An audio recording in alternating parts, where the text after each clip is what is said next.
so far. See this right here? This bean.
Bum, bum, bum, bum, bum, bum, bum, bum, bum, bum.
Hey, Robin, how's it going?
All right. Welcome, everyone. What's up? What's up? My TikTok friends. Yo. Wow. Hi, everyone.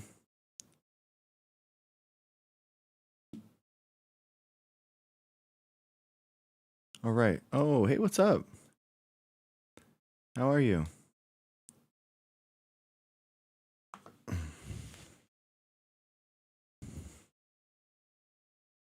Hope your shift is going okay. Yeah, I know. A suit, not a suit. Don't do this to me. Don't do this to me.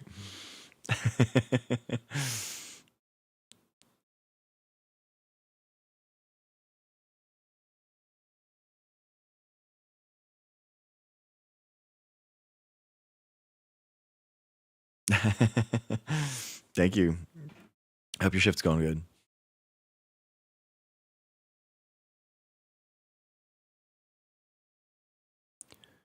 Ooh.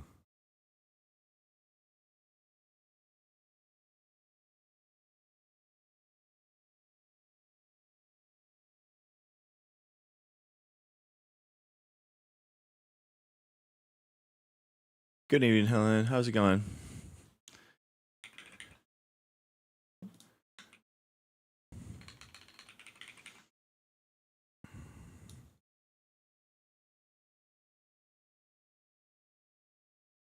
All right, guys.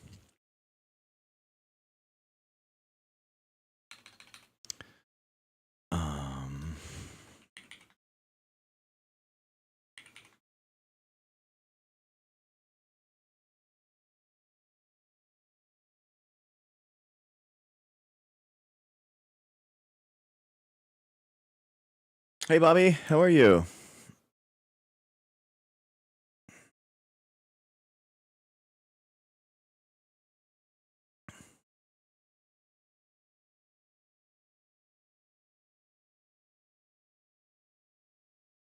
All right. Good. Good. We are going to go through. All right, guys. Well, we got a lot going on tonight. It's going to be good. We are headed to some cool stuff on. Going to watch Democracy Now! And then we are going to go from there. See where it is. I think I'm going to cover El Nino, talk about that, and then we'll see. What are the connected nodes on your vertical monitor? Vertical node on the nodes. What do you mean? It's basically a Chat GPT created thing that I have. It's like a Halo. Oh, okay. Dang it. I tried to remove that, but it didn't work. So it's just it just creates it and does random things. So yeah, exactly. It's just cool looking nonsense, basically. That I was like, okay, let's see how it goes, you know. So that was the plan, and yeah, I just wanted something that was cool to look at, and then also to give ideas like to follow and all that kind of stuff. So yeah, that was the idea. That was the main idea. All right.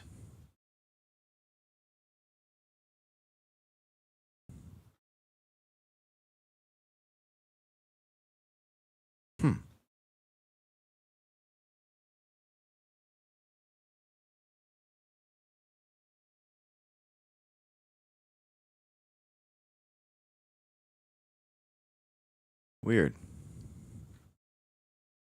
Getting weird YouTube errors for my customization. What? It's getting low bitrate. How is that possible? Let's see. Yeah, we should probably watch that. That's actually a good idea.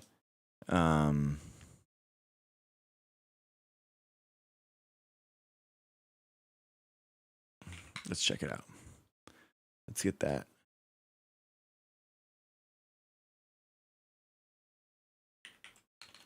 Obama speech.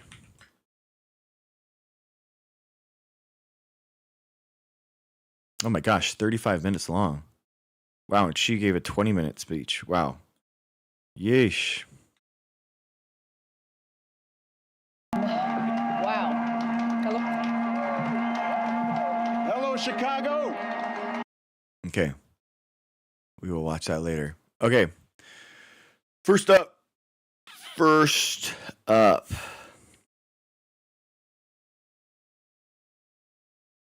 Ladies and gentlemen, first up, we are going to go with Democracy Now! See what the news is, figure out what's happening, and then go from there. All right, here we go. Welcome to Democracy Now!, democracynow.org, the War and Peace Report. I'm Amy Goodman. As we bring you today the news headlines, The United States and Iran have officially signed a memorandum of understanding aimed at ending the war in Iran. President Trump signed the agreement at a dinner at the Palace of Versailles. God, I will never get over. I will never get over how crazy it is that he is like signed things with a big crayon. Like that is just so wild to me. You know, what a joke he looks like. You know, coming up with can't even sign a pen. You know, I just, it's so wild to me. Hosted by French President Emmanuel Macron, hours after the G7 summit wrapped up in the French Alps. Iranian President Masoud Pezeshkian signed the agreement in Tehran. He later shared the memorandum on social media, calling it a historical document and a message from a powerful Iran. The Islamic Republic of Iran and their allies concurrent aligning will not initiate any war. I mean, they basically have 30 days in order to stop the blockade, right? I hope they go through it, but it's like unquote. The 14-point agreement calls for an immediate end to fighting on all fronts, including Lebanon, the full resumption of maritime traffic through the Strait of Hormuz, the lifting of the U.S. blockade, the waiving of U.S. sanctions on Iran, the unfreezing of Iranian assets, and a an investment fund to rebuild Iran. She stopped there. $300 billion for Iran.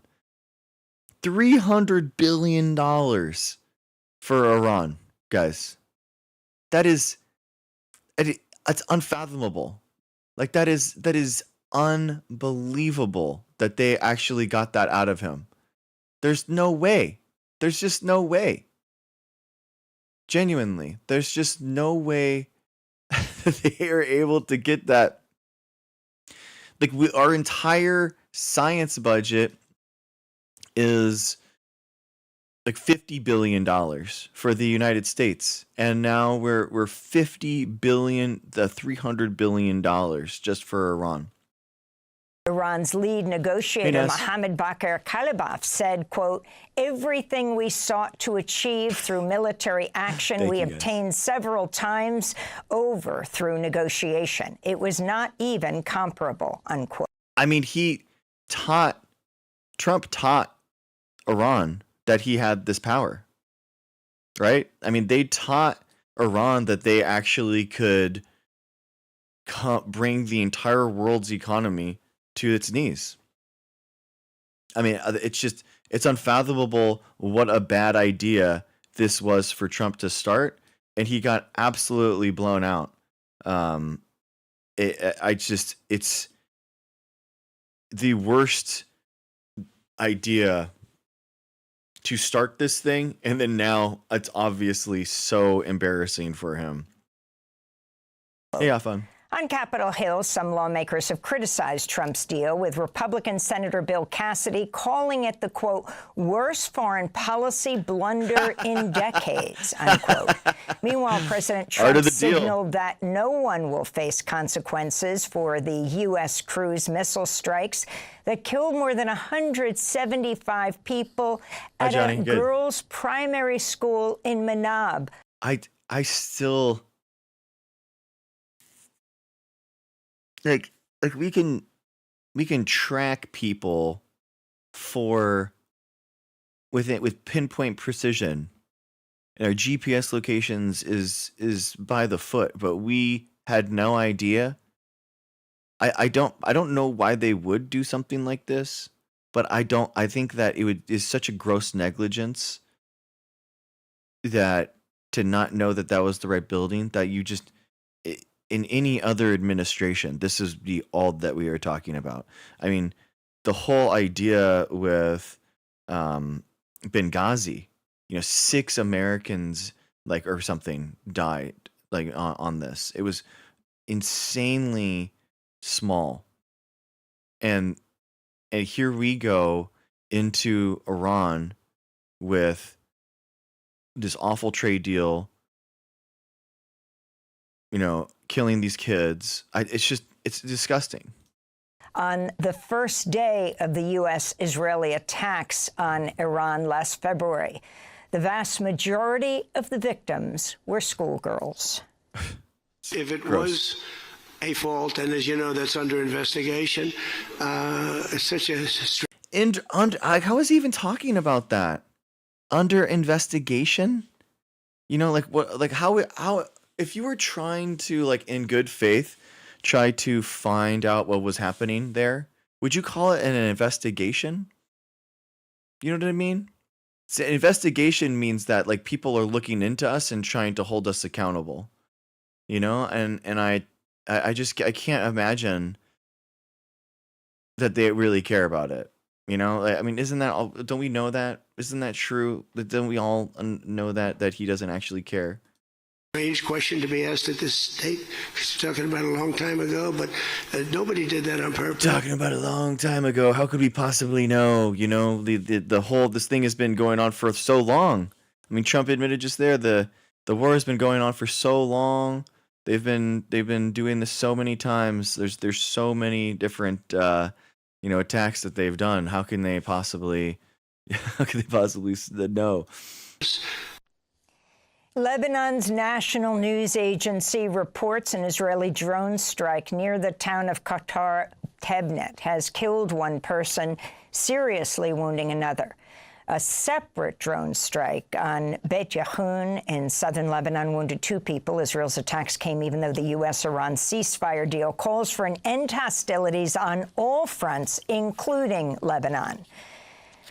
Ukrainian drones have struck a massive oil refinery in Russia's capital region for the second time in a week, sending thick black smoke over. Wait, where's that? Sorry, I'm trying to find these on maps. In Russia's capital region for the second time in a week. Struck a massive oil refinery in Russia's capital region for the second time in a week, sending thick black smoke over Moscow, halting flights at Moscow's 4 airports. Elsewhere, Russian officials say one woman was injured as debris from downed Ukrainian drones fell on homes, cars, and a fitness center, as well as a large mall and an industrial site. Ukraine's attack came as Ukrainian President Volodymyr Zelensky met with President Trump and other heads of state at the G7 summit in France.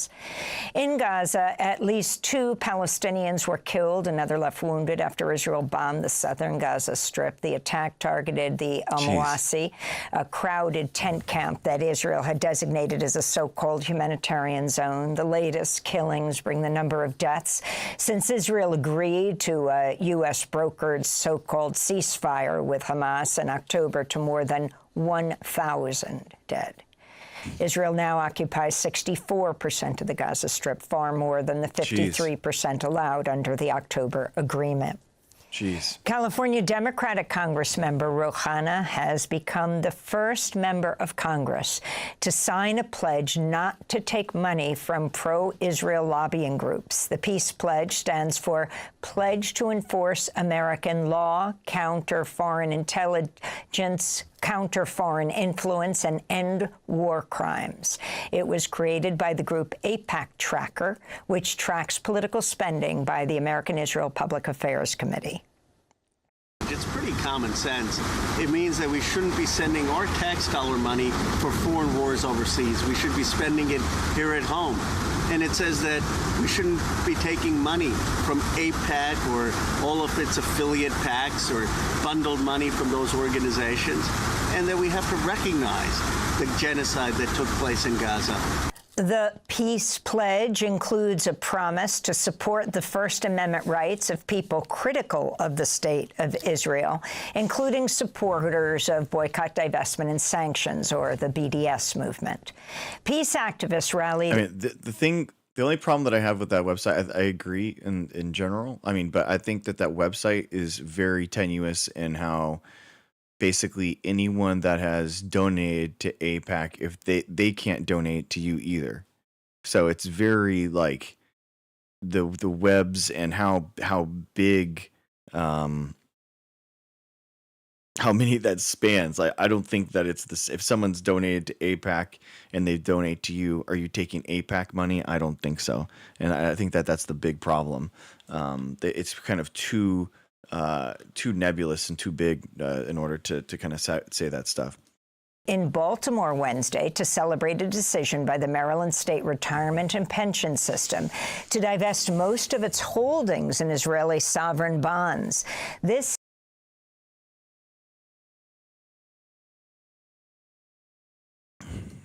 is Evie Frankel, a member of Jewish Voice for Peace and the Break the Bonds campaign, the daughter of Holocaust survivors.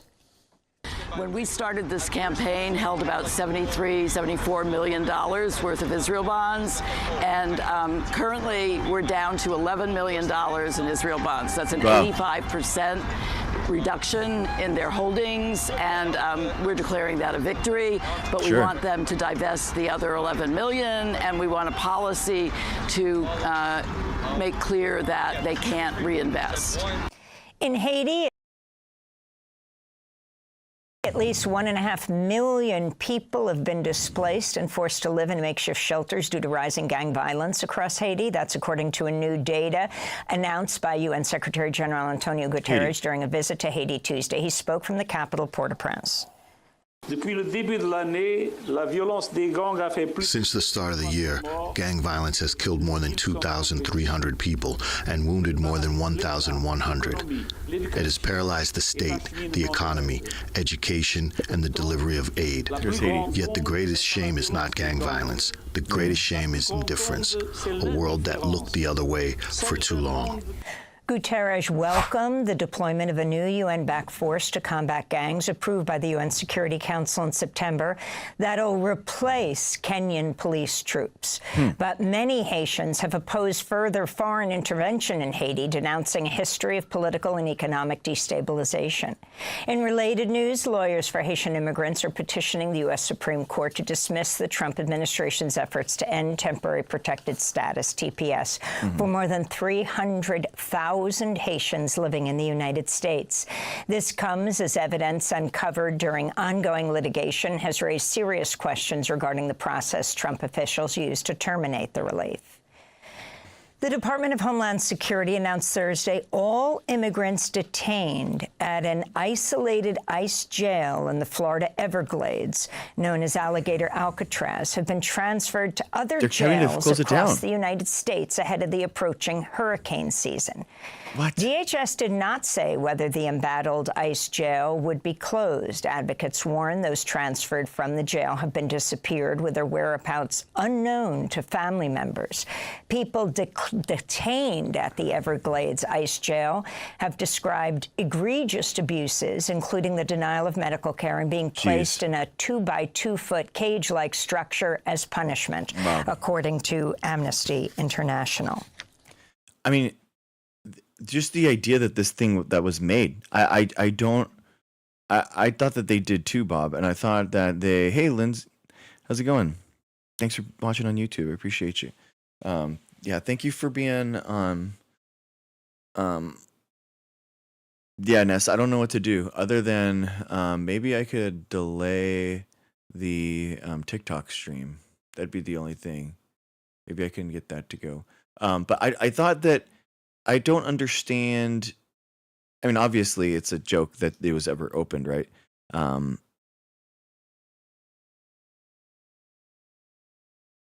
Yeah, I mean, it's just, it is wild. Yeah. Let me see. Let me start and restart, and I'll try to sync them together. 1 second.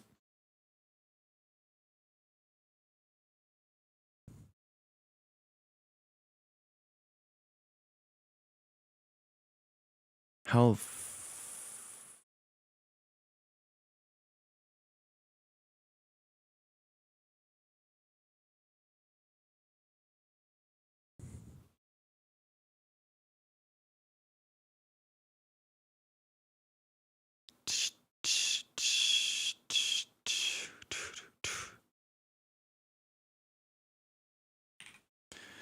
Okay, let's just try that.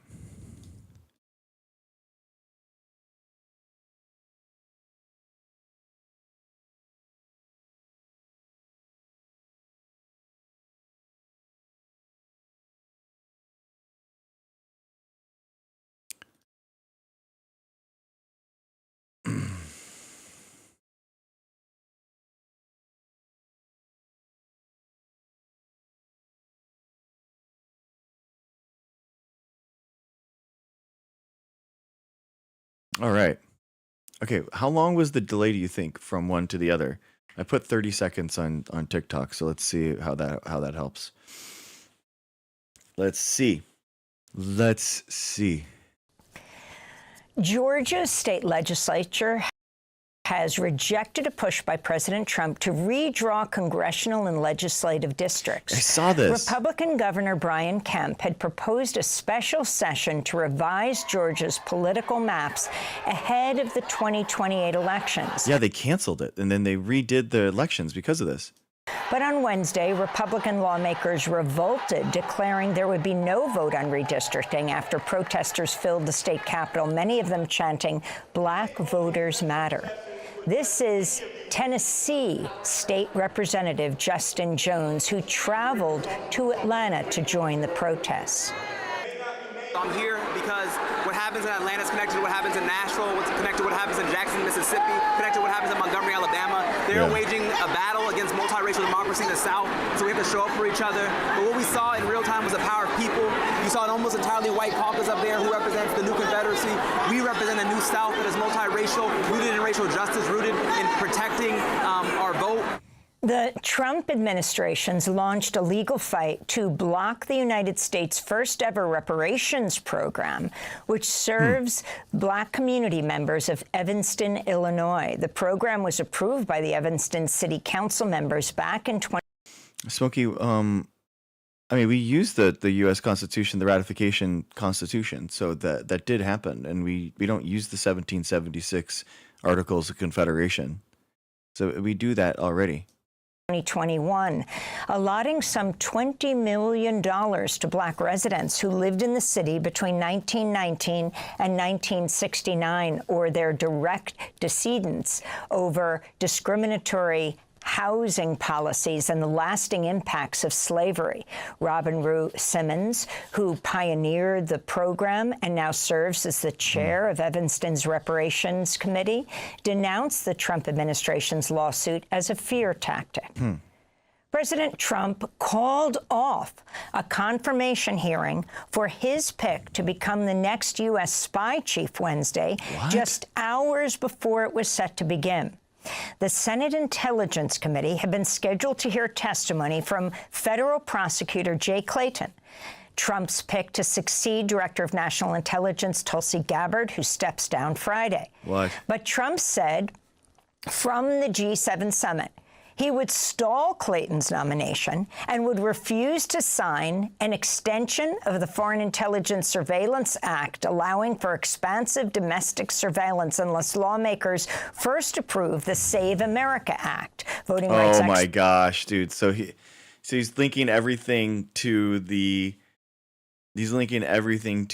Save America Act, which is basically the one that they're trying to like ban mail-in ballots and stuff like that.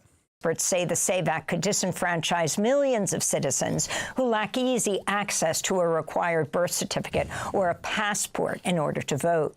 Trump also demanded Senate approval of his personal defense attorney, Jamie McDonald, to replace Jay Clayton as the U.S. attorney here in Manhattan. That means U.S. Director of Federal Housing, Bill Pulte, a MAGA loyalist with no national security experience, will become acting Director of National Intelligence on Friday. Of course. Pulte has used his position as a top U.S. housing official to join Trump's campaign of retribution against his political enemies, making criminal referrals over claims of mortgage fraud. Pulte will now have access to the government's most closely guarded secrets across 18 U.S. intelligence agencies. Just none of these people are serious. That's the thing. None of these people have any qualifications. None of them are serious about anything. He was opposed by a number of Republicans as well as Democratic senators. Trump wants Pulte in that office. Yeah, interfering in the midterms is what Pulte will do. Yeah, for sure. I mean, that's exactly right. I mean, he wants sycophants and people that are willing to break the law. I mean, the question that they're all being asked right now, which is so good, is who won the 2020 election? And none of these people in their confirmation hearings can say that. None of them will say that Biden won the election. They'll say Biden was confirmed as president, was sworn in as president.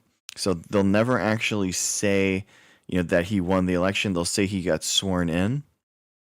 And basically it causes, and then they ask, okay, so who won the 2024 election? Trump won it. So it's so obvious that they're being coached. It's so obvious that they want to make sure that the Trump sees this answer and he knows that he can count on you.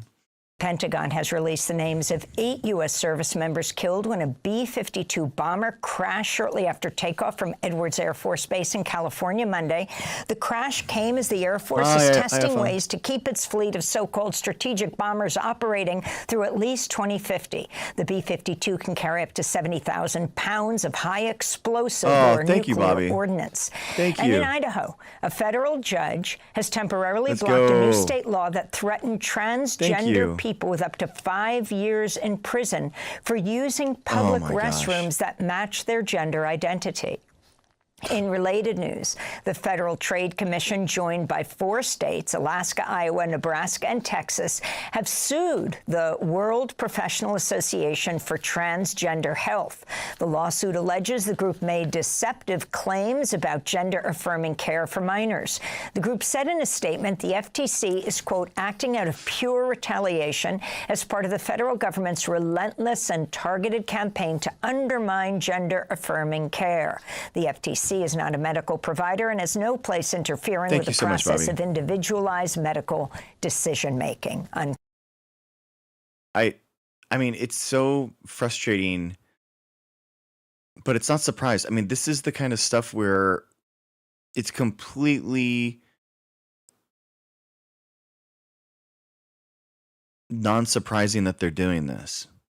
I mean, there was attacks on trans people all throughout the election, and people knew that it was a vulnerable group, going into the election, and they should have voted to protect trans people. And I feel like people didn't do that. They didn't actually care, and that's one of the things that really is sad about that. It's like these, people, the more marginalized groups in our society were basically sacrificed by people that were not voting or voted third party, and it's really sad.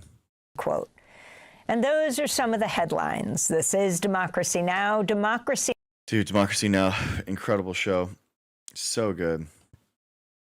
Appreciate them. How is the sync now?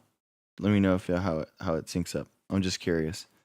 Thank you so much, Bobby, for all those gifts. I really appreciate it. That's a steep price to pay for taking a piss. Yeah, it's a political issue that only makes sense in politicking, right? In electioneering. It's not an actual problem that people face. It's not a problem that people face in their everyday. It's not something that that people are having a problem with. And it's just not okay that people were okay with marginalizing them, I guess. I'm really frustrated with that. So all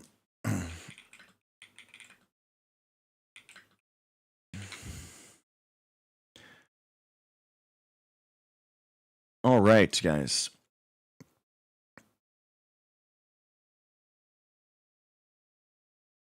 Okay, so what I wanted to do was this came up and I wanted to cover it and stuff, and I wanted to talk about it. So here we go. Right here. It was this story about this leak that exposes members of Peter Thiel's secretive dialogue society. More than 200 people of the world's elites registered for a retreat whose agenda runs from panels on cult building and sex to preparing for World War III. An associated app offers matchmaking. A trove of internal records from a secret society for powerful figures in U.S. politics, finance, and tech has left exposed online, Wire has confirmed, naming participants in its events and revealing sensitive personal details they were assured would stay private. That's crazy that they were just exposed online. You know, that it was just exposed. You know, they accidentally left the Google Drive public. Like, how could that happen? It is Buckle. Yeah, that was a Democracy Now. I love her. The group called Dialogue is a private initiation only organization co-founded in 2006 by the tech billionaire investor Peter Thiel. It convenes U.S. officials, foreign government officials, and Silicon Valley executives at an off-the-record annual retreat. Dialogue has spent 2 decades declining to disclose its members. A directory in the website's code was first revealed by the Swiss hacktivist Maria Arsen-Crimu. Okay, so it wasn't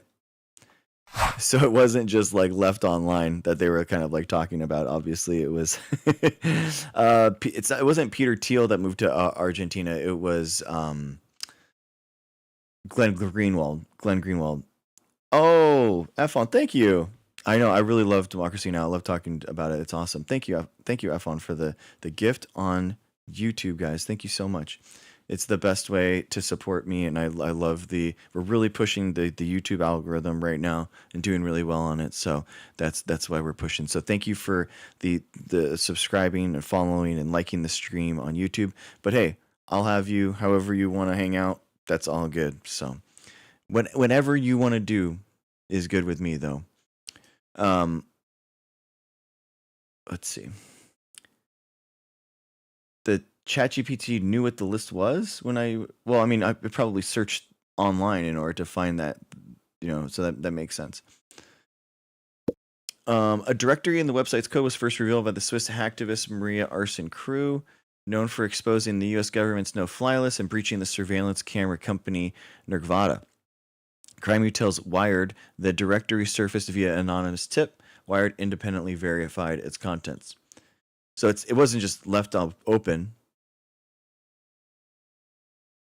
A directory in the source code. So I guess it wasn't like brute force like going in. So that's probably an important part.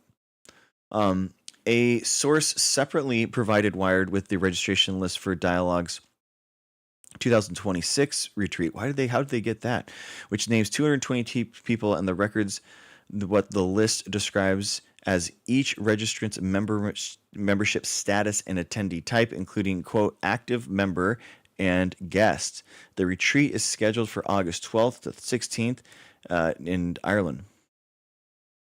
The same data lays out a program of off-the-record sessions, including Money Does Buy Happiness, Bring Back Nuclear, Navigating World War III, Battlefield Technologies, and How's Your Sex Life? Other talks include Build a Cult, moderated by the founder of the Christian networking site Pray.com, and Build a Party, run by former White House and national security official.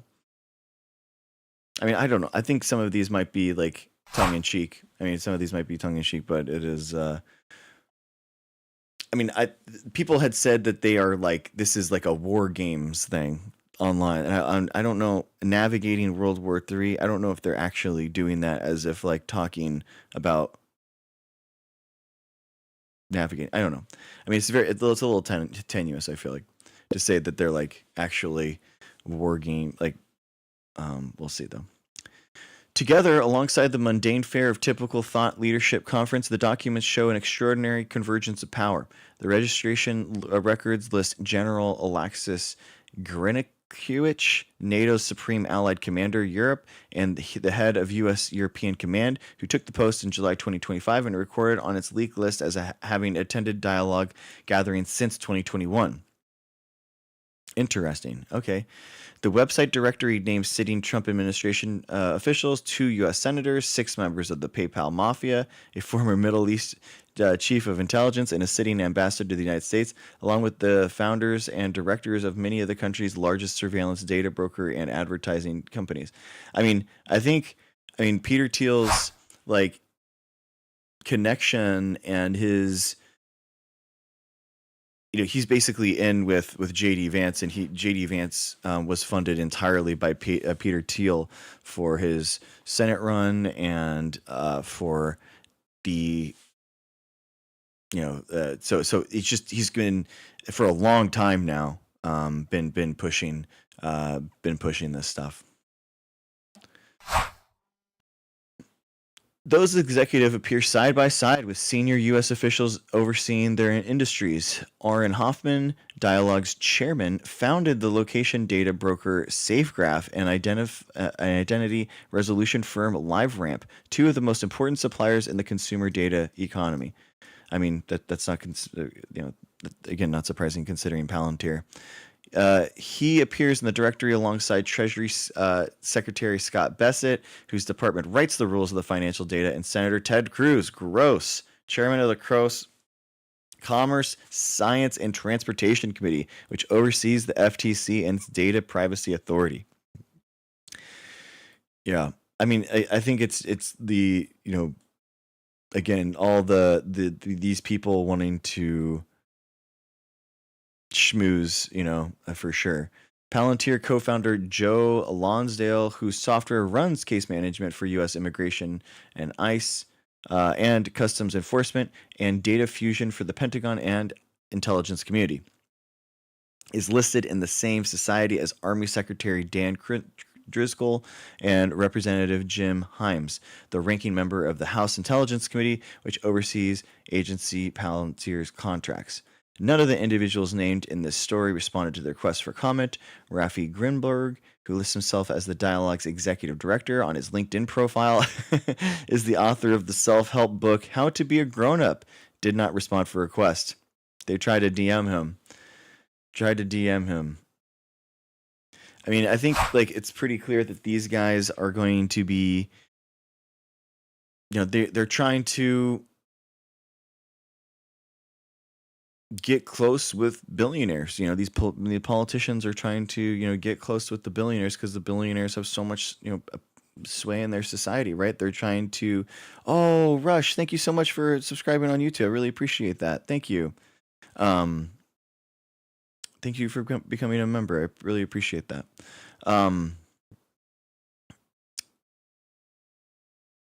Yeah, I mean, I guess I'm more curious, what the actual context of this stuff is. What are they actually talking about? What are the actual presentations? I mean, billionaires have so much power now in today's society that it feels like they are the ones that are constantly in the driver's seat more so than the politicians, I feel like, in terms of elections. And I don't know, is that true? Can money buy elections? It's been pretty effective recently.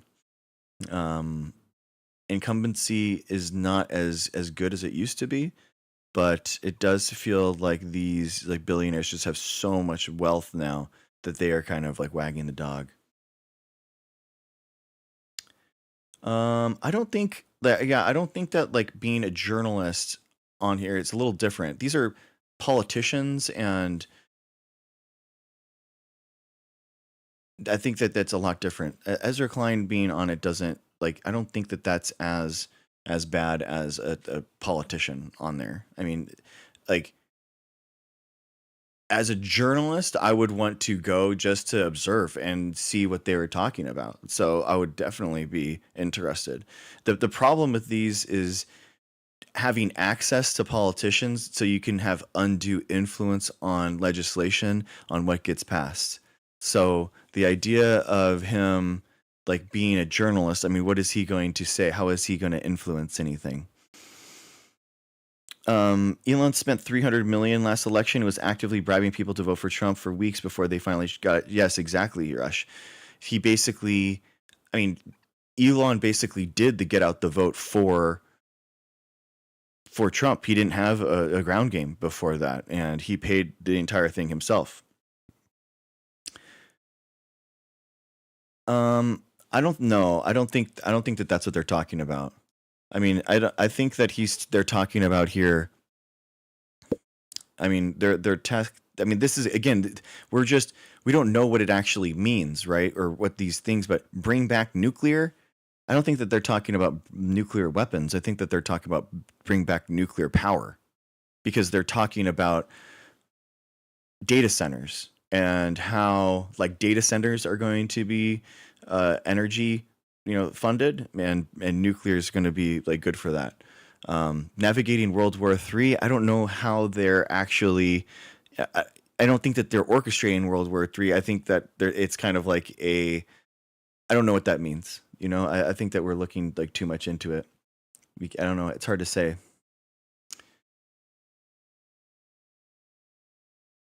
Yeah, exactly. No, he was giving out a $1 million lottery. Yeah, it's very, very bad. I'm just saying this is fake, and I don't think that they've been invited them if they hadn't been fully vetted yet. I don't think that Ezra Klein, of all people, is going to be sitting there as like a liberal in the last 20 years of and is like secretly like an actual like techno fascist. I don't it doesn't make any sense to me. So yeah.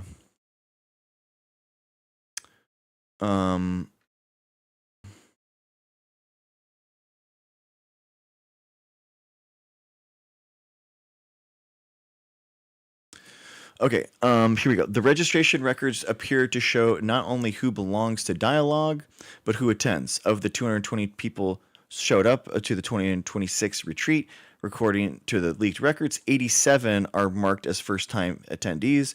Other lists histories stretching back more than a decade, and a handful of the society's founding 20 years ago. None of the registrants, Greenwald included, used a government email address, so none of them could be FOIA'd. All registered with a personal or corporate account, placing their accounts outside of the email system, subject to personal record laws.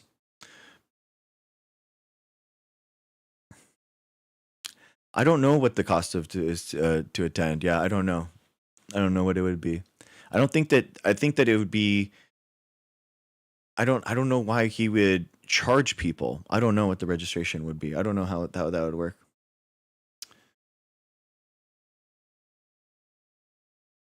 Yeah, I don't know.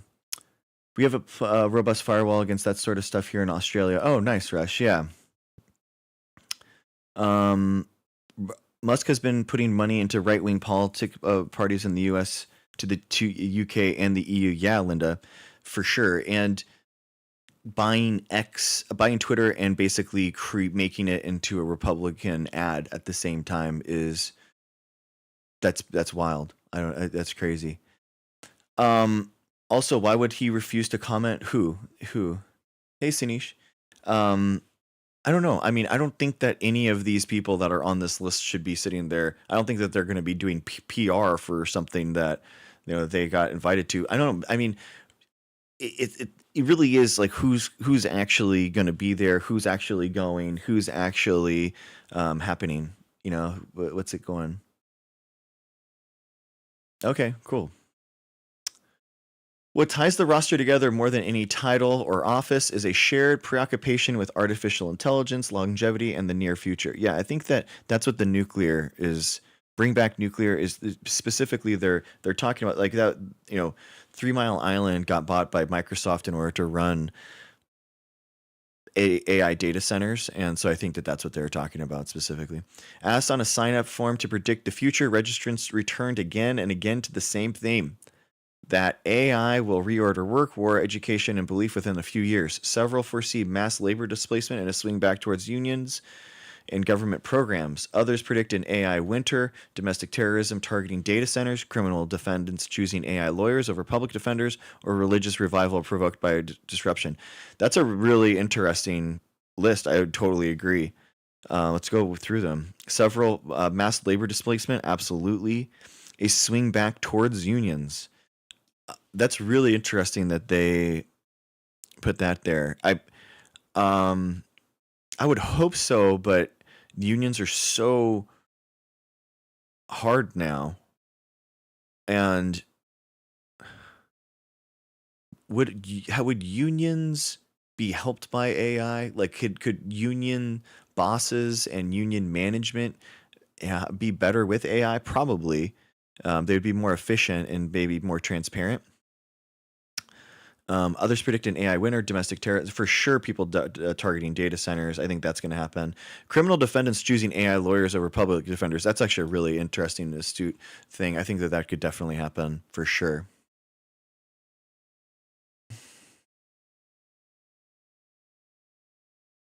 I don't know why you're saying Ezra. What are you referring to? I don't know what you mean. Societal degeneration, predicted one person, will continue to accelerate. Dude, I think societal degeneration is the ability and the fact that we are giving so much of our future and our wealth and our economy over to so few people. That is the most degenerate thing that is happening in our society right now.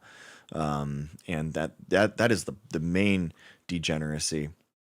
Members also list talents like funhouse construction, accent imitation, backcountry skiing, urban exploration, and meditative psychedelic inquiry into the nature of reality. Oh my gosh. Tell me that it's your first time without telling me it's your first time, bro. Dude has like one big thing, and now he's an expert, and he's a shaman. One offers compassion and existential dread, and another dinner parties, keeping secrets, remembering birthdays. It's impressive. Their book recommendations skew towards the canonical and optimized-minded Marcus Aurelius. Oh my God. Milan Kundera alongside Annie Duke's Thinking in Bets. Peter Attia. Oh God. And from the last, at least one attendee, Thiel's own 0 to 1. Oh my gosh. Can you imagine putting Thiel's the books on there? That is so funny. That is so funny. Yeah, I think AI is overrated. I mean, Sinish, spoken as a true AI developer, I think that, yeah, the AI is very much overrated right now in the terms of like what it can currently do, but I think that in the future it could be very like dangerous. So I think that is the big problem that we see. Dialogue also plays matchmaker. Its participant form asks registrants whether they are, quote, looking for love, and offers to include single man, single woman, and other respondents in future matchmaking. A separate site, dating.dialogue.org, hosts an app pitched as meaningful connections for exceptional people. Dude, what is up with right-wing spaces and creating these dating apps? They are all into their own dating apps now. It's so funny, man. It is so funny. The form also gathers sensitive answers, including each registrant's political leaning, which Dialogue promises will not be shared in the app or with participants ever. That data and the matchmaking response were exposed in the leak. The record sits in an Airtable, a commercial database. For each participant, Dialogue logs a membership status, every retreat the person has attended, a biography, a home address, a private access token. Wired is not publishing the tokens, which function as login credentials, or the personalized account links that contain them. The leak registration list also names senior figures absent from the public directory of 113. Randy Kroesner, a former governor of the Federal Reserve who now serves at the Bank of England's Financial Policy Committee. Haley Hoffman, a former general counsel and acting chief of staff of the DEA. Jonathan Greenwald, chief executive of the Anti-Defamation League. Peter Gottler, a president of the Cato Institute. Ryan Stowers, the executive director of the Charles Koch Foundation. And Rogers Meyerson, a Nobel laureate economist at the University of Chicago.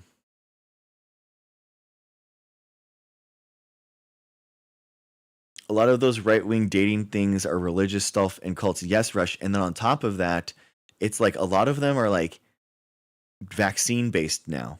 It's very weird. They're talking about purebloods and all that kind of thing. They all do like this weird stuff with vaccines now. It's very weird.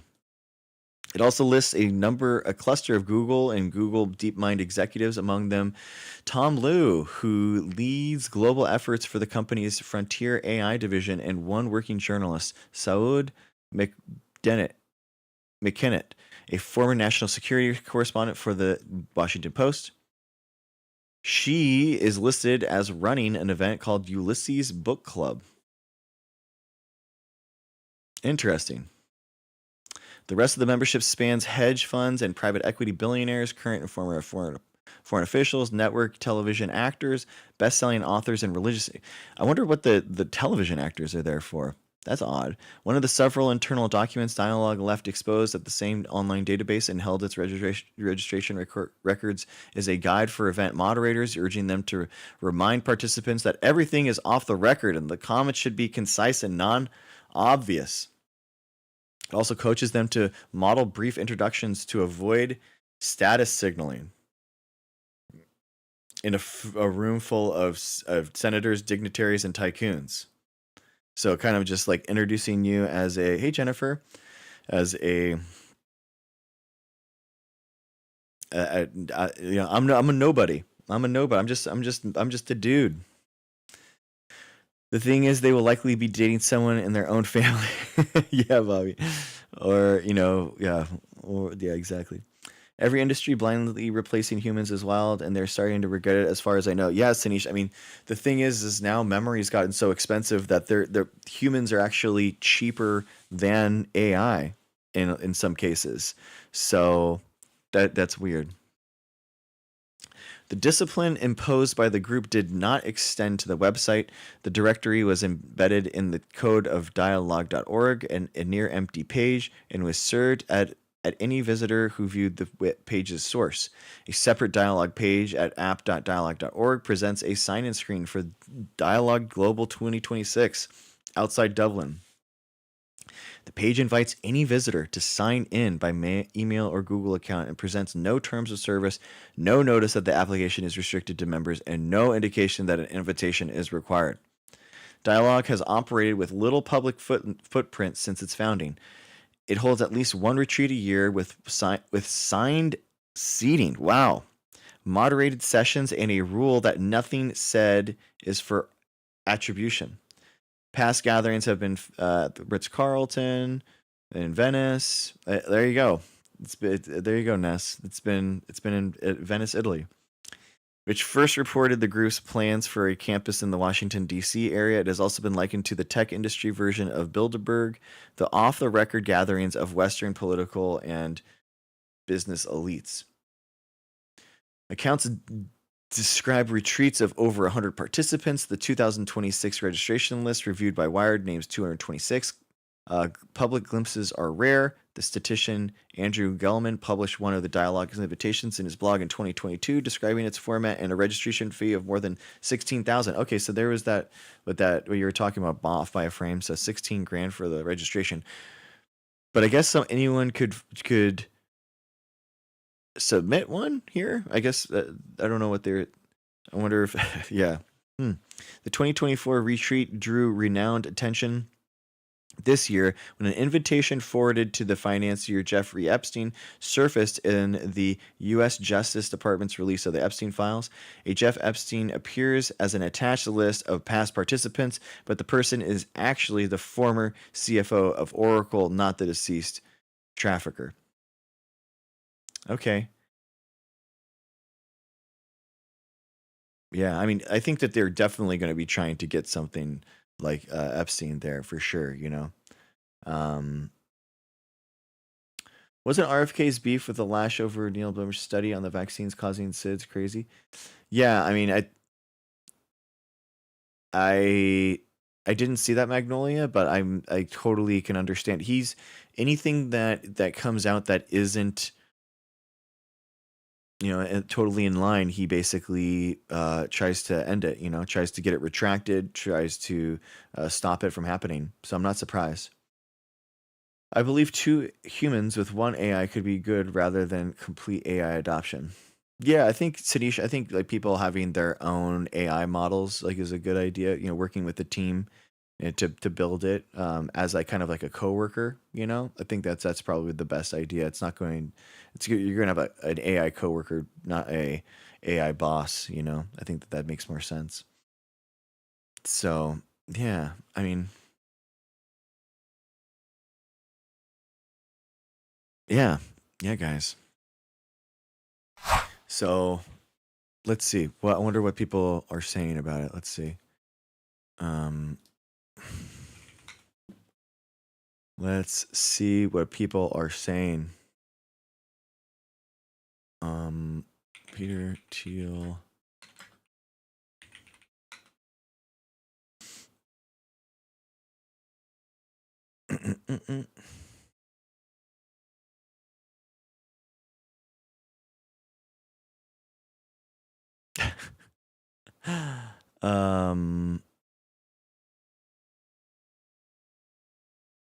It's people saying it's a secret society. Is it a secret society? It's just like an invite only thing. I don't know if a secret society is the right term here. I don't know. I think it's a little much.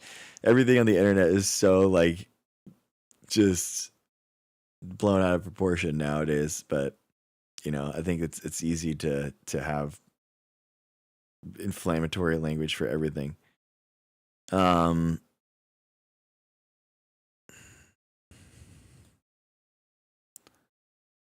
Let's see here. Wow, Peter Thiel 14 years ago. Whoa. What does he look like 14 years ago, guys? Big thinkers he's living in the dark ages. Whether there is a lot of look at that. Look how progress. Whoops. Look how young he looks. Like a baby.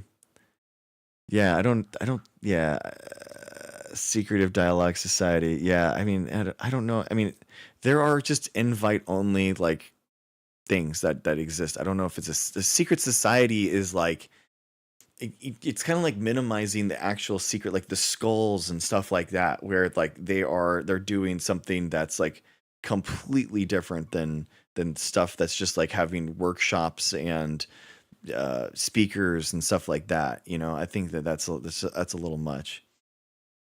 So, which echo chamber, dude, bro? The one that you're in? What do you mean?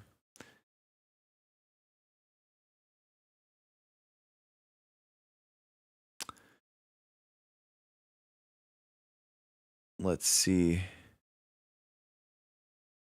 what we know about the billionaires' secret society.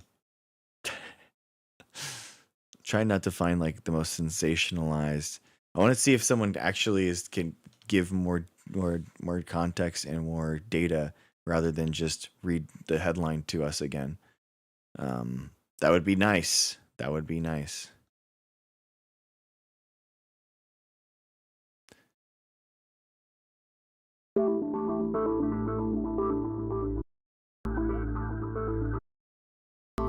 Oh yeah, it's like that. No, secret society is like way more than that. Yeah, it's like it's not just like an invite only conference. I mean, we're talking like coordinated.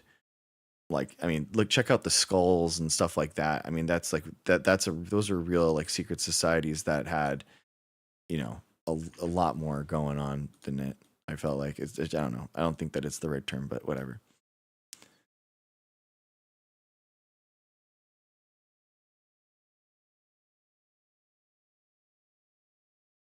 Because like these people are secret society is like these people are now bound together and they are working in coordination and conjunction in a way that like nobody and I don't know. I don't think so.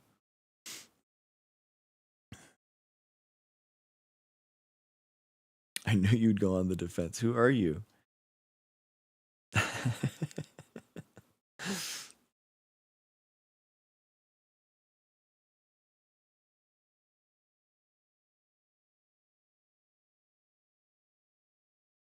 All right. Well, it looks like that all these people are just rehashing the same thing that we just read. So, alas, as it mostly is, if you read the full article, you know more than the people that are making videos on it. So, it's boring. But yeah, I mean, I don't think that there's much there. You know, I think that if you got invited to a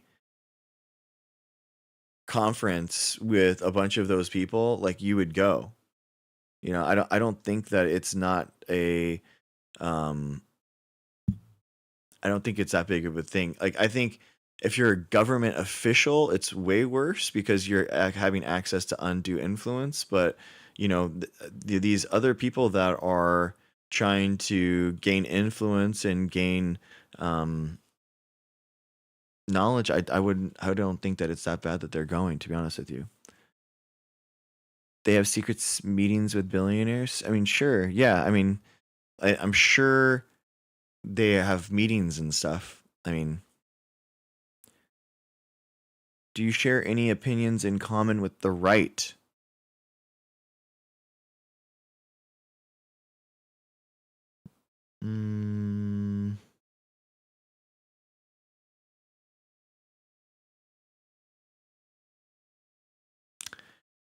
As it stands, no. And the Republicans, no.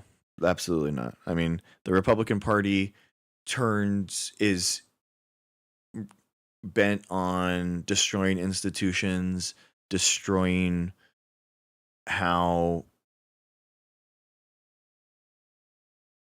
research and science and technology can impact our life. So absolutely not, with how it is right now.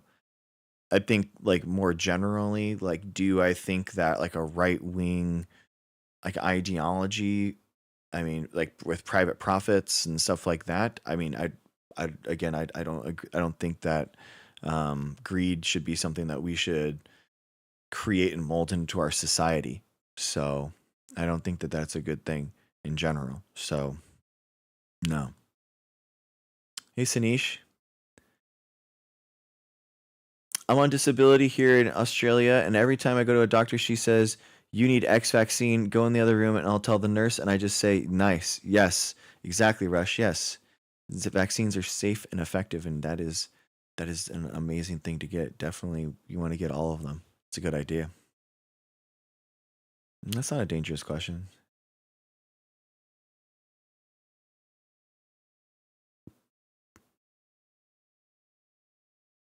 Let's see. Let's see if let's see, bro. You're so enlightened. I'm so curious. Yeah, and I don't think that, like, firearms are necessarily a right-wing thing. I think, like, the expansion of them and having them everywhere is one, but, like, having what's up, man? Did you mean to bring me up? Yeah, what's up? You're outside of my media bubble, so I want to know what's up. I'm outside of the media bubble. That's what you said, so I was just curious. No, I was just wondering if you were like a hardliner or towing the line because of your institutional associations, or if you kind of were just more of a regular person that kind of had mixed views that just happened to be some on the left, some on the right, which just seems more reasonable. I mean, like, I have, like, a PhD, and I've I don't need your credentials. Okay, then what are you referring to? Just you as an individual. But I understand you kind of may have, some restrictions on things that you... What restrictions would I have? Well, I mean, you said you're maybe a hard liner, and it seems like a more reasonable person would kind of have just a plethora of opinions that kind of sprinkled around left and right, depending on what the issue was. But some people, even on the right, choose to abandon morality to follow, toe the line, so to speak. And same with the left. They'll toe the line and bend morality in ways that maybe you don't agree with inside, but just kind of look the other way. Yeah, I think being like a centrist 20 years ago makes sense, but in today's climate in the United States, necessarily a centrist. Well, that's what you're saying, like a left on these issues or right on these issues. I think that you pretty much align yourself with people that are anti-MAGA at this point, anti-Trump. Like, I think that is the only way to actually go forward and make a productive society. So that is, like, definitely, those are hardline views that I don't think that make any sense to go back on. I'm not necessarily for Trump in his current iteration either, to be honest with you. But at the same time, there's significant things on the left that occurred through the past decade that I also really wouldn't support. So I was just wondering if you kind of shared that same type of, critical thinking, that you were able to just think for yourself as opposed to towing a line and taking sides. But I understand that some institutions are pretty dominating in one's lives, and you really have to kind of regurgitate everything that they want you to. So What are you talking I get about? it. What are you referring to there? That's the second time that you said that. So what are you referring to? Well, you're a PhD. Mm-hmm. What's wrong with that? What institution? There's nothing wrong with it other than I understand that, there's certain political leanings that run through educational institutions that you really have to abide by unless you want to lose your tenure. What? Not everyone that has a PhD is a professor, bro. So I'm not a professor. I don't have and if you are tenured, you could absolutely say whatever you want because you're tenured. So you don't I understand guess what I those made an words mean. assumption that you were a professor. Yeah, I've only dropped in. Yeah, you don't so if you're tenured, your job is solidified to the point that you can make more radical statements and you can be, out there. I would gather that you're tenured because you're not going to make radical statements that oppose the current trend. The whole idea of tenure is that you can make more, you can buck the status quo on ideas, on how to teach, on research methods, on that kind of stuff. So it literally, that's the whole point. I would hope that would work. It sounds like a good system, but I kind of doubt that it does at this point. But maybe I'll look more into it. I mean, why do you think though that I think you're right in the fact that there are, people in academia are more on the left, but it's because people in academia understand that like institutions build knowledge over generations, and that we understand that building things cooperatively makes all of our lives better. So when you have like MAGA and the Republican Party that are just about destroying the institution, destroying science, destroying generations of knowledge, like why do you think that people would be signing up for that? I don't think they hate the institution, and I don't think they hate the knowledge. I think they hate the results and the product, the fruit that institution is currently growing. And I think they've identified these institutions as corrupted, and they no longer wish to see them. They're tearing them down. So they are tearing them down. Well, exactly. So you said that they're against the institutions. They are. Well, against they weren't, but now they are. I mean, historically, that's the whole point. That's what I'm saying. Is that MAGA is anti-institutional, anti-science? Like, absolutely. No, I think historically they were not. I think they feel that in its current iteration that it is corrupted. So did Trump or did Trump not freeze grants to academia? Had Trump been in office 2 decades ago, I don't think he would be attacking the institutions. I think no, he definitely would have been. No, you're not. You don't understand. So, I mean, those are all hypotheticals and speculation. No, we know from how they talk about it and what why they're attacking them. It was like Peter Thiel in Ross Douthat's interview of him on the New York Times. You should listen to it. It's really interesting.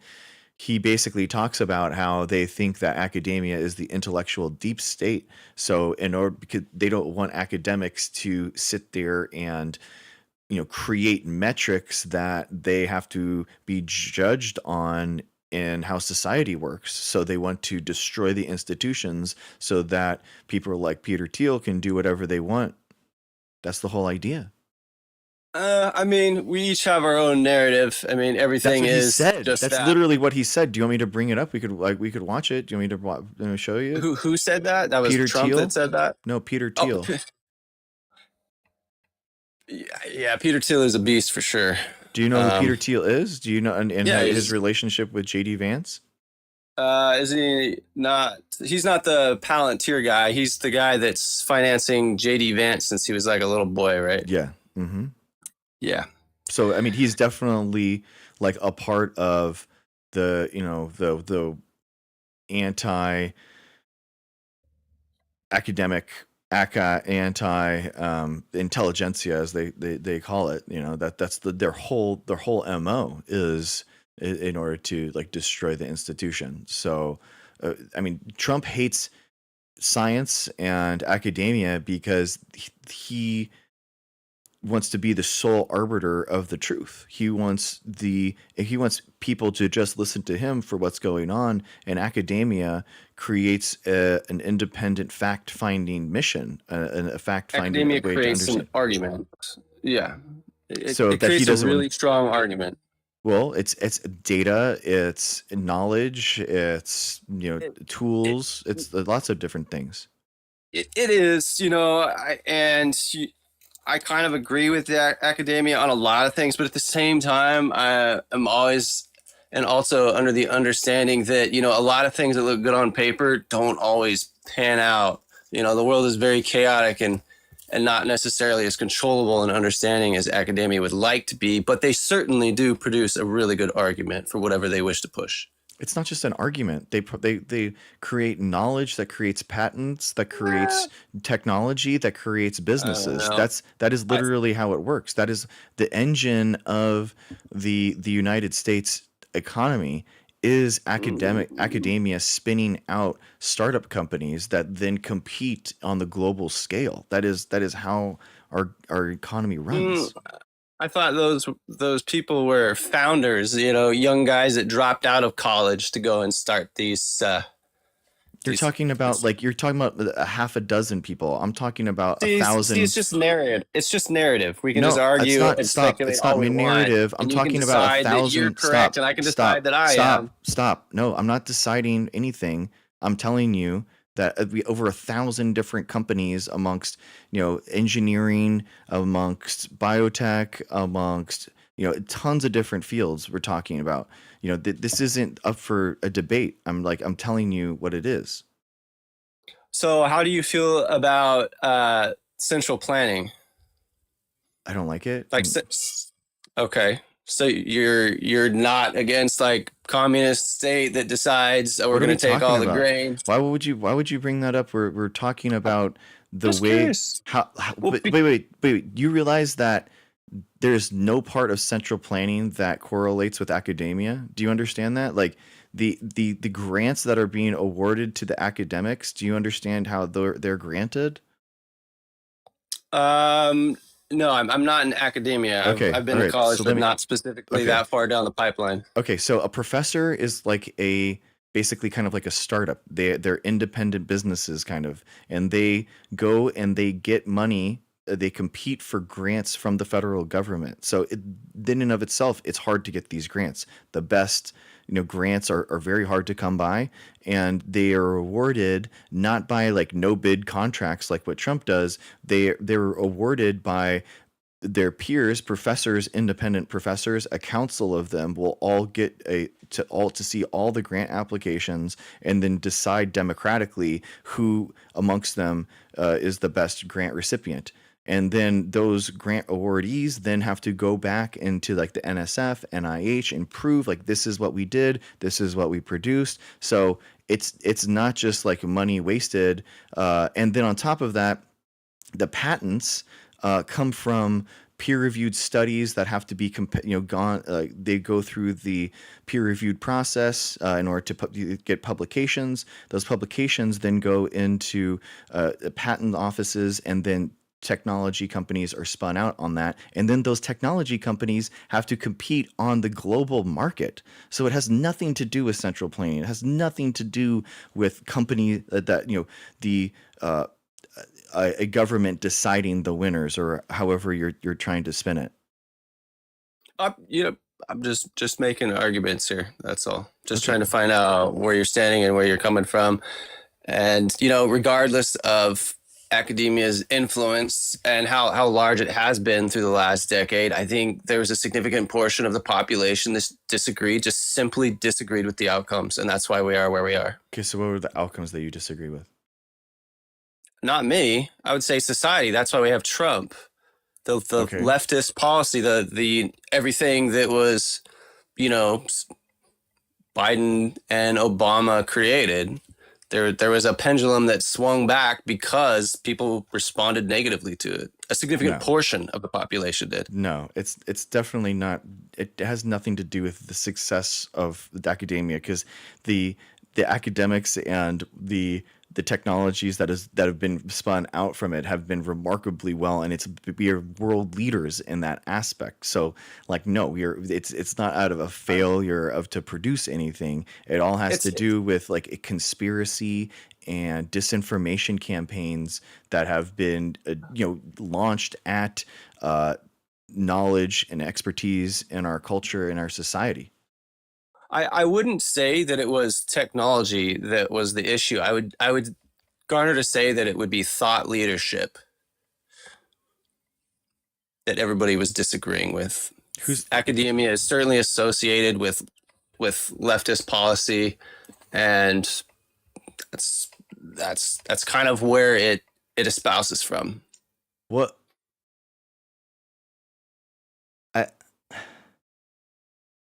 Okay, so what in 2016 was being espoused to give Trump then? What, in your hypothesis for the theory of the case, what was the huge dividing aspect that academia was pushing through leftist policies to lead you to Trump? Well, I think one of the big buzzwords or push was things like DEI.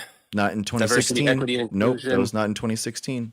Well, I'm not a very temporal individual here, but I'm just speaking for the last decade and a half or so. You said that's what gave us Trump. So I'm saying like, that's when he got elected. So I'm curious, like, what in your theory of the case then, what are you?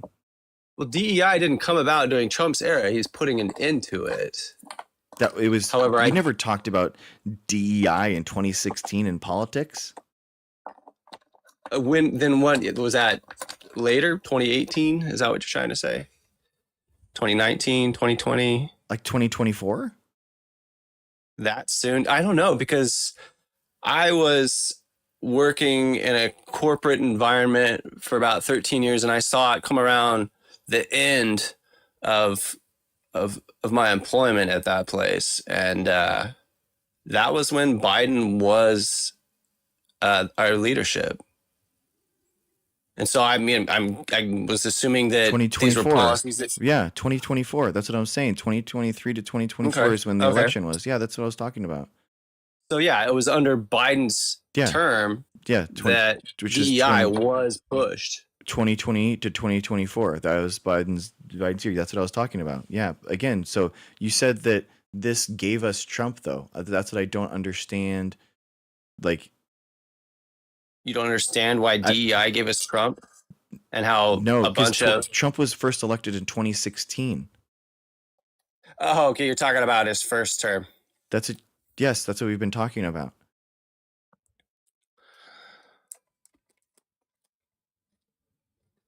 Yeah, he probably was part of the pendulum as well. Maybe I don't really think that far back. Actually, it just seems like another lifetime ago. His first term. Mm-hmm. Oh, you know what it was? That was an issue. It was how that was the MSM issue, where he was just being constantly barraged by, falsities in the media. I think that just pissed everybody off. He got billions of dollars of free media during that time. The media would show his rallies uncut, unedited. Like they weren't even. It was just they were showing like what it was, because it was so egregious that people were like the newscasters and stuff were just like, we're going to show a Trump rally to show everyone what's actually happening. I don't know if it was necessarily that. I saw significantly more things going literally on. Bro, I'm telling you that has literally happened. I mean, but it looked like they were just. He won a ton of unearned media. It looked like he was just unfairly smeared continuously. Wasn't there like the Steele dossier too by the intelligence community? Which all was correct, which all wound up being and confirmed, and more. You realize that the Steele dossier was just the fact that Russia had parts of the Epstein files, and all of that is in there and has been confirmed? You realize that, right? The Epstein files are definitely real, and that's a big part of why I'm not on board with the situation. And the whole point was that there's even an email that Jeff sends to his brother and says, when all that was happening in 2015, 2016, he goes to his brother and he goes, wait, Russia has the pictures? Like, he's asking, like, how did Russia get my pictures? So they're even communicating back and forth. Like, that's all that was. And through the Mueller report, if you read the Mueller report, it's unequivocal that there was over 100 contacts between the Trump campaign and Russia during 2015, 2016. And on top of that, this isn't just like some, independent investigator that said this. This was 3 different reports by the Republican Senate that was chaired by Marco Rubio. And you should read it. There's 300 pages each in 3 different Senate reports going over all the different ways that Cambridge Analytica and Steve Bannon giving basically polling data and county by county election data to the Russians so that they could target them with Facebook ads. This wasn't even. I do recall something about that. Yeah, so they were using big data in order to win that election for sure. I think that technology was recently available to them. Here's this, like, a $2 billion worth of free media for Donald Trump in 2016. So it, like, people they just got tons of free time. Well, I'm not in Bought disagreement media versus free media, because people couldn't believe that he was saying the stuff during the campaign, so that they would just run it. Yeah, and you mentioned the Mueller report. Mueller report, yeah. Mueller report, yeah. So I can't disagree with any of that stuff there. Have you actually read the Mueller report? No, I was not too interested in anything that was going on, and I really tried not to be anymore because it just is so toxic. But you kind of brought me up anyways, so I thought I would talk. The 400 page, it's 400 pages. I've read it, but I'm telling you, the executive summary is actually very. It's actually not that bad. Basically, in the executive summary, he talks about how there were so many contacts between Russia and the Trump campaign that there's no possible way that the Trump campaign knew that it was illegal. They talk about it. He's like, there's this, it's so egregious, and there's so many different ways that that this is bad. And it's he goes into it.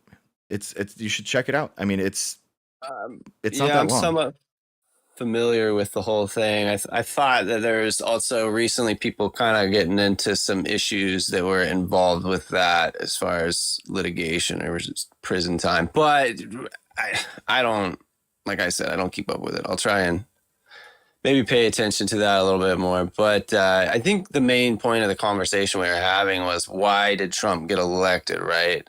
Mm-hmm. And I was just trying to make the point that I think it was more of just a response from the right being dissatisfied with probably the left and their ever increasing, dominance in the social sphere and influencing our lives. It's those people, drive old trucks and work on farms. And I mean, that's a stereotype, but so what do you think? I mean, what could the Democrats have done to bring these people on board and get them to vote? Well, the whole thing with didn't they bring out Kamala Harris to be to run against Trump?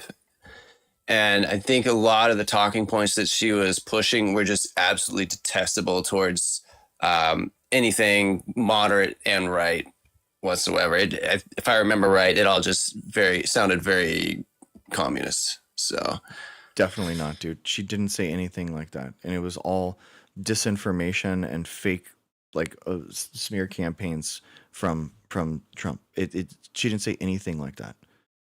I mean, the reality is that $400 billion was passed in the Biden administration specifically for infrastructure buildings, making energy cheaper, grids upgrades. It was an infrastructure bill that have been trying to get passed since George W. Bush. Like over 20 years it took in order to get that passed. And we had $400 billion sitting there in a piggy bank, basically, in order to upgrade the United States. And what Trump did, and by the way, that $400 billion, that was 70% of that was in Republican counties. So Republican counties were going to get hundreds of billions of dollars of economic development for high-paying jobs, good salaries, all that kind of stuff from these bills. And you actually had Republican representatives and senators begging Trump to not do what he did, and he raided that piggy bank and took it away and spent that $400 billion in order to balance out his omnibus bill that he passed. The only piece of legislation that he's passed was that omnibus spending bill. And guess what, dude? Now all that money is gone. We gave all that money to billionaires as opposed to spending it in those Republican states. Then what I would tell you then is that the Democratic Party has a serious communication issue, and that is why they lost. Exactly. I 100% agree. And tell these there. motherfuckers in the comments to fucking be nice. They're jerks. Jeez. The point is, you're talking to me. Don't worry about it. I totally agree with you there. And this is my theory of the case. And this is what I do as a science communicator. And this is what I'm like, my channel is all about, trying to these algorithms push media and push news to people that is false. Like they're fake headlines about hyperbolic statements, that are, and people view, 1,000 stories a day through, scrolling, and then a study comes out, or, some researcher says something different, and who are they going to believe? They're going to believe the algorithm versus the researcher. And that this is the problem, is that the disinformation on these algorithms is very effective at swaying public opinion now. So here we are. And that's the big problem that I see. Yeah. That is a communication issue, but you're up against also like a problem on how the dynamics of making money on the internet work, and that it runs on outrage, and these people that run these massive websites get paid by advertisers, and the advertisers want to see the click counts. And so if they push algorithms that push outrage, well, they're going to be getting clicks. They're going to get money. That's how you motivate people to push a button. Mm-hmm. So I don't know how you solve that one. Yeah. Anyway. Yes, that the attention economy is a problem. It definitely is. And people now incentivize people without expertise versus, with that basically are lying about their credentials, never studied something before, but the fact that they can make, a catchy Instagram, that's more influential than a researcher that's been studying this for 20 years. And you see that with RFK, how he has hurt people by removing the funding for science, in who they nominated inside the FDA, inside of the CDC, and these ACIP panels. It is absolutely atrocious. Yeah, I think back to the communication issue, the candidate, I don't think that a lot of people on the right are making their decisions necessarily based on science, and they're more making judgment calls based on the cut of somebody's jib. Is really, can they sit down and associate with the individual? And apparently, some of them are going to vote in ways that reflect that. And Kamala is not going to be someone that people on the right are going to really associate with. Oh, I mean, I think it's because she's a woman and she's black. I think that's why. I'm not saying you're wrong. So I mean that's I think, you know, uh, do you think that people should be voting people in for those reasons, or do you think that that's why people are doing it? I think it's just a matter of fact. That's just how Okay. people are. I mean, but at the same time, like, Trump is detestable, and how he wouldn't like want to hang out with a lot of Republican voters. He's, you know, Probably. yeah. So like, and they're voting for him. So like, why that schism? You know, he's just it's an our guy kind of thing. But he was a billionaire Democrat from New York. He isn't their guy. He isn't from like Alabama and stuff like that. You know, that he isn't. It plays a factor. It really is. He's speaking, you know, he's speaking to those people. They get it. They think he's funny. I even though I'm not a fan of him and his policy and everything that he's done, I still think he's funny. And so that's maybe something that y'all aren't aware of, you know. I'm aware. I mean, I can understand the humor, but I don't find it funny, I guess. You know, I think he's been normalized. I mean, that's the problem, is that especially, you know, the 18 to 25-year-old guys that, you know, that fell for the shtick in the last election and disproportionately voted for him. You know, an 18-year-old guy has seen Trump since he was 10, you know, since he was 8.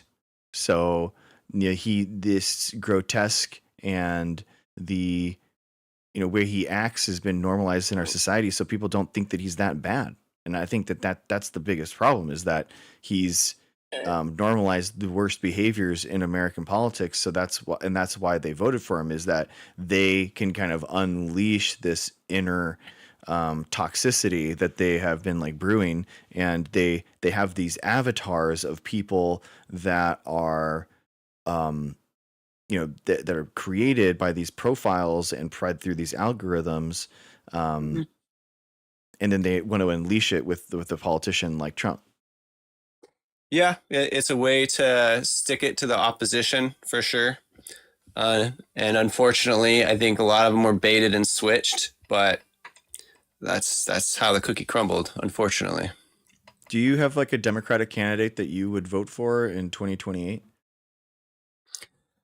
No, I'm much too focused on what's in front of me. And like I was saying kind of way back in the beginning of the conversation, it's something I kind of try and actively avoid a little bit for, you know, personal reasons, personal health and nervous system management, because a lot of the stuff is toxic and triggering and confusing, and you really have to invest yourself heavily to really find clarity in this, you know, in this swamp.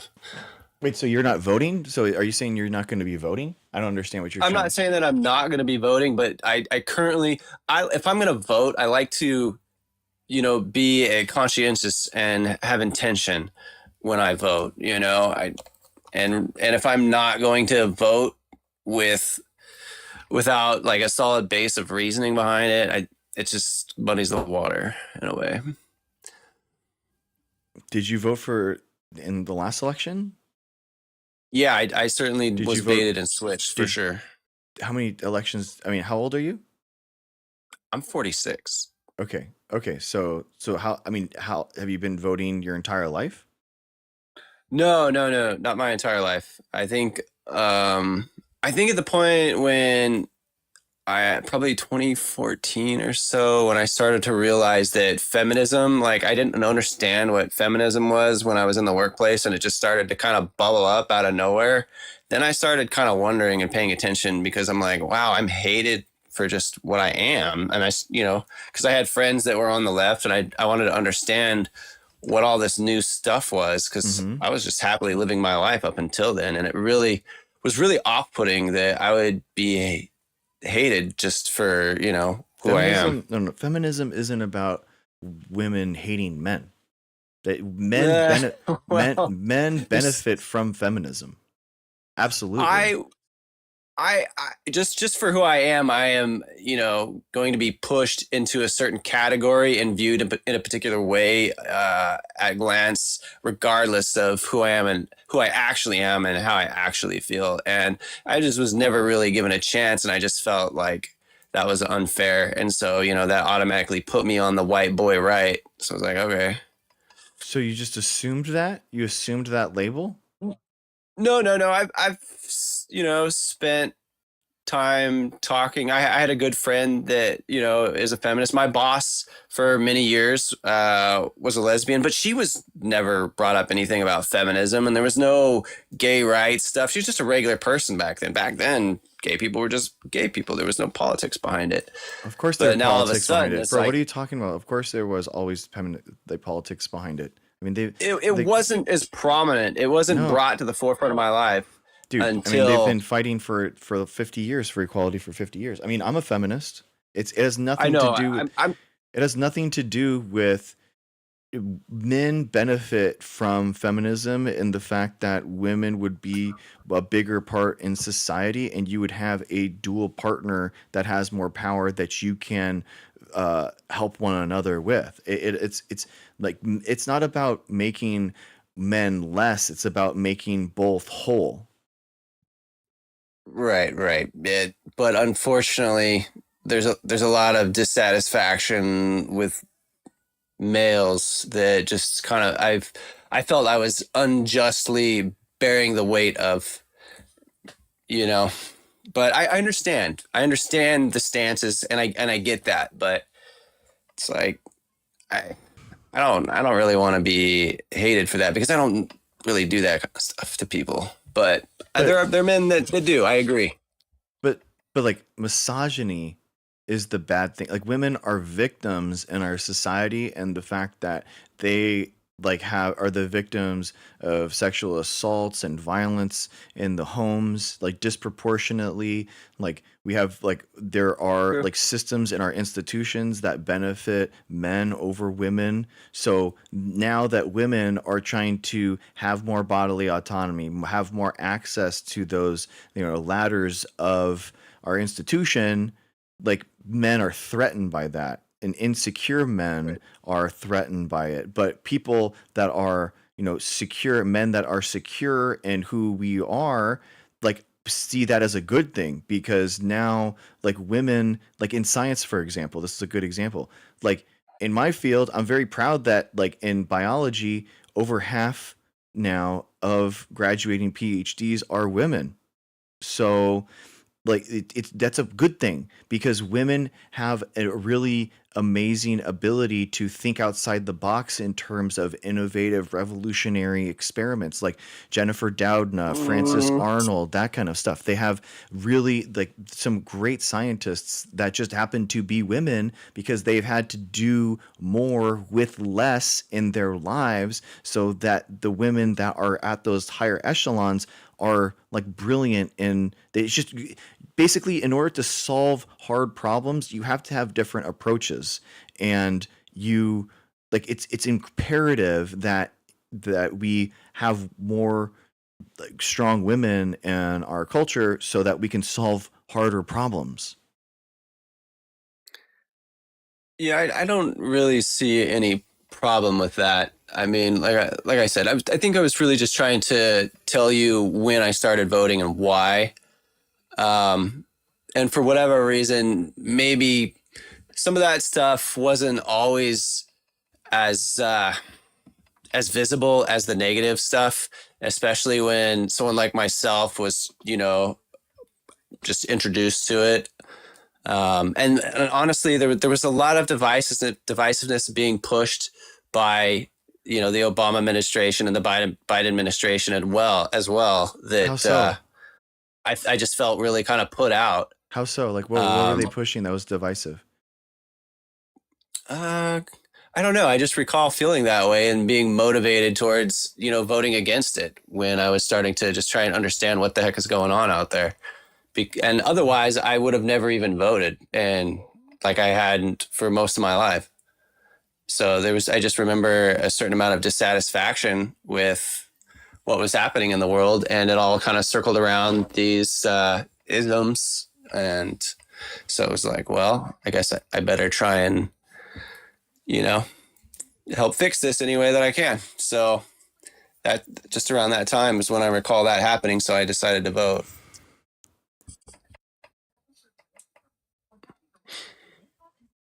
But do you agree with what I'm saying, that women need a more equitable seat at the table and that we shouldn't have institutions that prefer men over women? I think for women that want that, absolutely. I don't have a problem with it. Too. I mean, I'm a man, and I want I'm a feminist, so I want that too. I don't have a problem with it. I had, my grandmother was a pilot. My aunt was a pilot. They were some of the first pilots. That's pretty impressive in my book. Uh-huh. And if there's other women that need help kind of doing that kind of pioneering, I'm all for it, Okay. Okay, but do you see like how Kamala Harris had, like, do you see why people say that it was misogynist, like the way that her background, her looks, like what she wears, her laugh, all these things have all accumulated to like this hyper accountability for women as presidential candidates versus Trump, that is allowed to have, like, he's obese, awful hair. He's allowed to, cheat on all of his wives. He's allowed to, be openly corrupt. He's, versus a hyper accountability for women in our lives. I guess people decided that that's just really not what they wanted at the moment, I mean, there was a time and a place for that, and I think that was for the last 2 decades, sans Trump's first, office position. But I think people just wanted to see something else besides that. I don't think it's. I think it's pretty obvious that Trump just has a cult following, and that people just wanted to, like you were talking about before, be misogynist against women and not have to be like, told, like, they saw, Kamala Harris as a, scolding mother figure rather than like a person that had an idea on how to fix problems in the world. It might be human nature that you're describing. That's certainly not true. There's female, like there's women leaders all across the world, bro. Pakistan has a woman leader. Like Mexico has a female leader. So like what you're talking about is just not true. It's just uniquely something about the United States where all of our female politicians are dogged on, are held to hyper accountability standards. Like who like the whole thing with Kamala's laugh. Like, isn't that wild, man? Like, have you ever even seen Trump laugh one time? It seems like I should have. Exactly. Isn't that wild? Isn't that crazy? Like that like the idea that like she can laugh weird and people, that's like a reason why people aren't voting for her, and yet Trump certainly like, a doesn't popularity even laugh. contest. It's a popularity contest. I mean, they're gonna pick at people any way they can. I don't know. Maybe he made backdoor deals with the media. I don't know. I'd certainly in his first term they hated him and switched it up. He did in the fact that Elon Musk bought Twitter to make X like a full blown Republican ad for him. Like he did. You're right, and that then Elon Musk had basically a bot army that he could sway public opinion on, like, and specifically because of that. So yeah, he did have that, and then Elon Musk spent $400 million by creating a ground game for Trump that didn't exist before that. And so here we are, kind of working on being entrenched in the Middle East, and so we wonder, who's really forking out that money. Dude, like we he stole $400 billion, $300 billion from Republican states, by the way, without giving anything to them. Like there wasn't any Trump infrastructure bill because he took that $400 billion away. And yet we are giving Iran $300 billion. Like I right saw now. that. Yeah, I saw that come up. That's pretty interesting. I'm not sure what we got out of that whole thing. It's awful. But so bro, isn't this enough like for you to be like, wow, I'm going to like, obviously this guy needs to be like checked, Look, politically so that we can have a, Democratic House and a Democratic Senate so that he could at least be held accountable. I don't know how much time you have spent on X, formerly Twitter, and seen the rift that had occurred in MAGA. Mm-hmm. And kind of brought about people like myself. I wouldn't consider myself MAGA, but someone else could say that I am that, but would not be any longer. What I mean to say is there's a rift in MAGA. There has been for quite some time, and it's widely talked about on there. If you looked up James Lindsay from New Discourse, are you familiar with him? Mm-hmm. Okay. So he talks about it constantly. The cultural Marxism guy. Yeah, you got it. Yeah. But the thing is like that I don't take these people seriously because they're all going to scurry to the Republican Party and whoever Trump says. At the end of the day, like I haven't seen anything to make me prove that they're actually going to be voting independently or have any independent thoughts. It's easy to say that now, after the January 6th insurrection that he led and like Trump, dozens of sitting Republicans came out and said, wow, that's way too far. I can't believe this. And he gave that famous hanger speech, basically alluding to like, I'm out of here. I'm out of politics. Cause he had just gotten impeached and people were like, we don't even have to like convict him in the Senate because he's learned his lesson. Susan Collins was like, this isn't necessary. He knows he did a bad thing. And then guess what? Like now all of those Republicans scurried back to him in 2024. So why wouldn't they do that again? If you're saying that the January 6th incident was going to be the reason that people were going to navigate away from Trump, I don't think that is the case. I think a lot of people on the right are highly skeptical of that whole incident. Ben Shapiro was talking about that. Lindsey Graham made tons of speeches about it. It's not just like a one-off. People were like, that's way too far. That is wow. Like the violence that day was a lot for a lot of people. I think you're gonna find that maybe a lot of people on the right are highly skeptical. You can call them conspiracy theorists if you like, whatever you want to say, but that's how they think about things, and that's what they saw. And some of the stuff on video kind of lends to the truthiness in that. So it's tough. No, it's not. I mean, the video that you're talking about, that you think that they let people in or something, they broken with shields. Like people got charges. You can tell me all you want. They got charges because there was video evidence of them breaking into the Capitol. Like they got charged for it. That's why they had to pardon them. And pardon, and they said that they were only going to pardon the people that were just let in from that were just walking through the doors, and not the violent offenders who beat cops. And and Trump literally pardoned the people that did violence against the police. Yeah, I saw some of the videos and I hadn't seen any of that, but what I did see did arouse, like what's really going on here. It aroused some suspicion, and it's just really hard to make heads or tails of the situation, and that's where these people stand. I'm not saying they're right or they're wrong, but that's where they stand, and that's how they're thinking. Okay, well, I'm definitely saying that they're wrong. I think it's pretty easy to say that They that's. can be.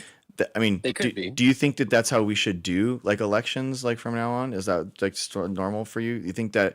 Do you think that if Do like what? if Trump did, basically tried to steal the next election in 2028, and the Democrats did something similar, you'd be okay with that?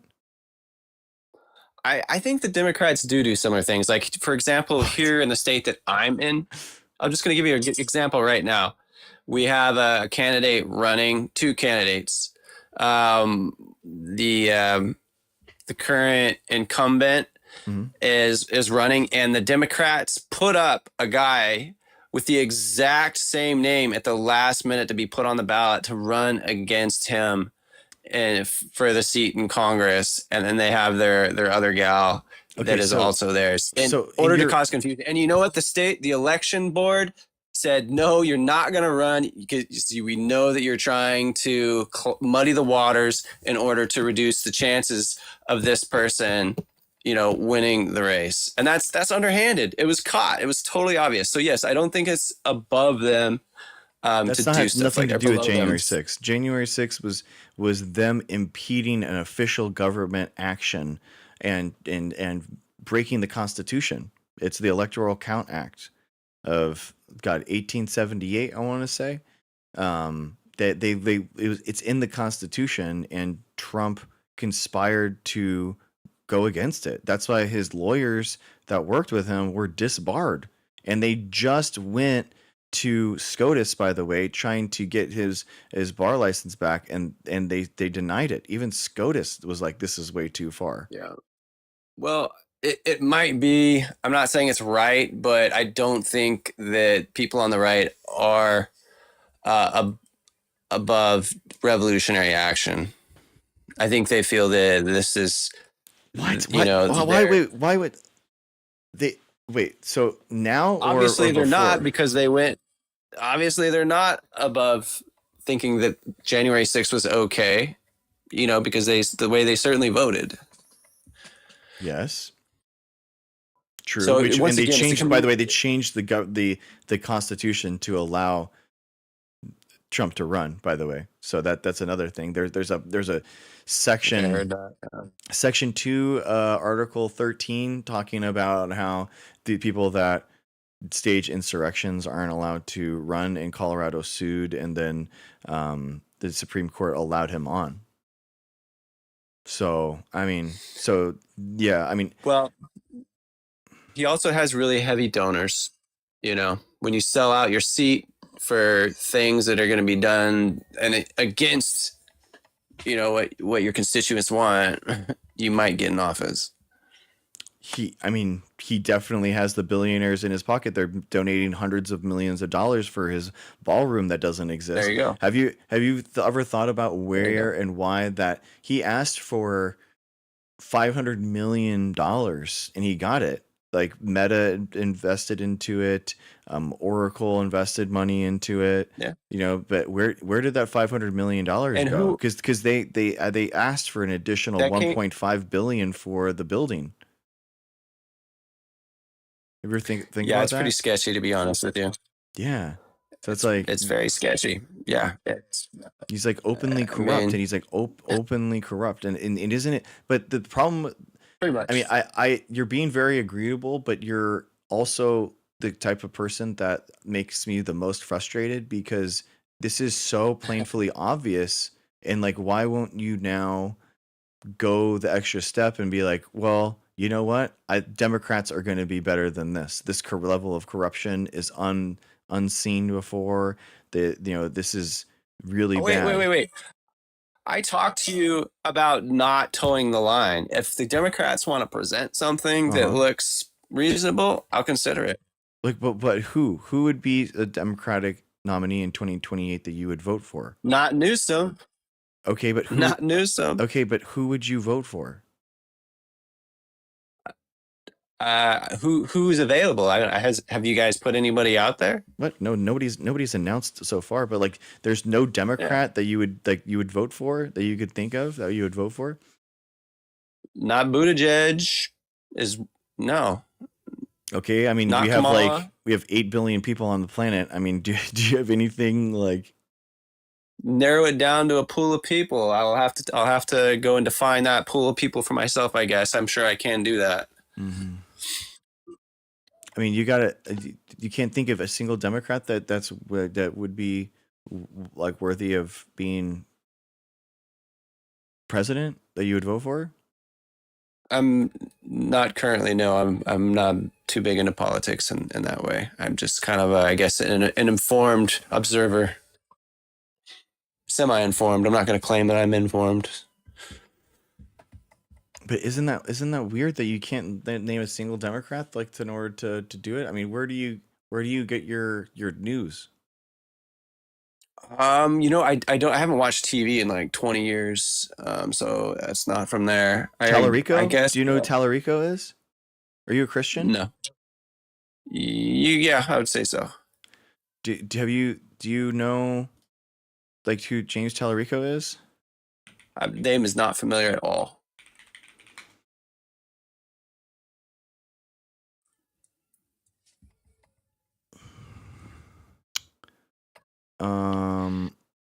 Let's see. One second.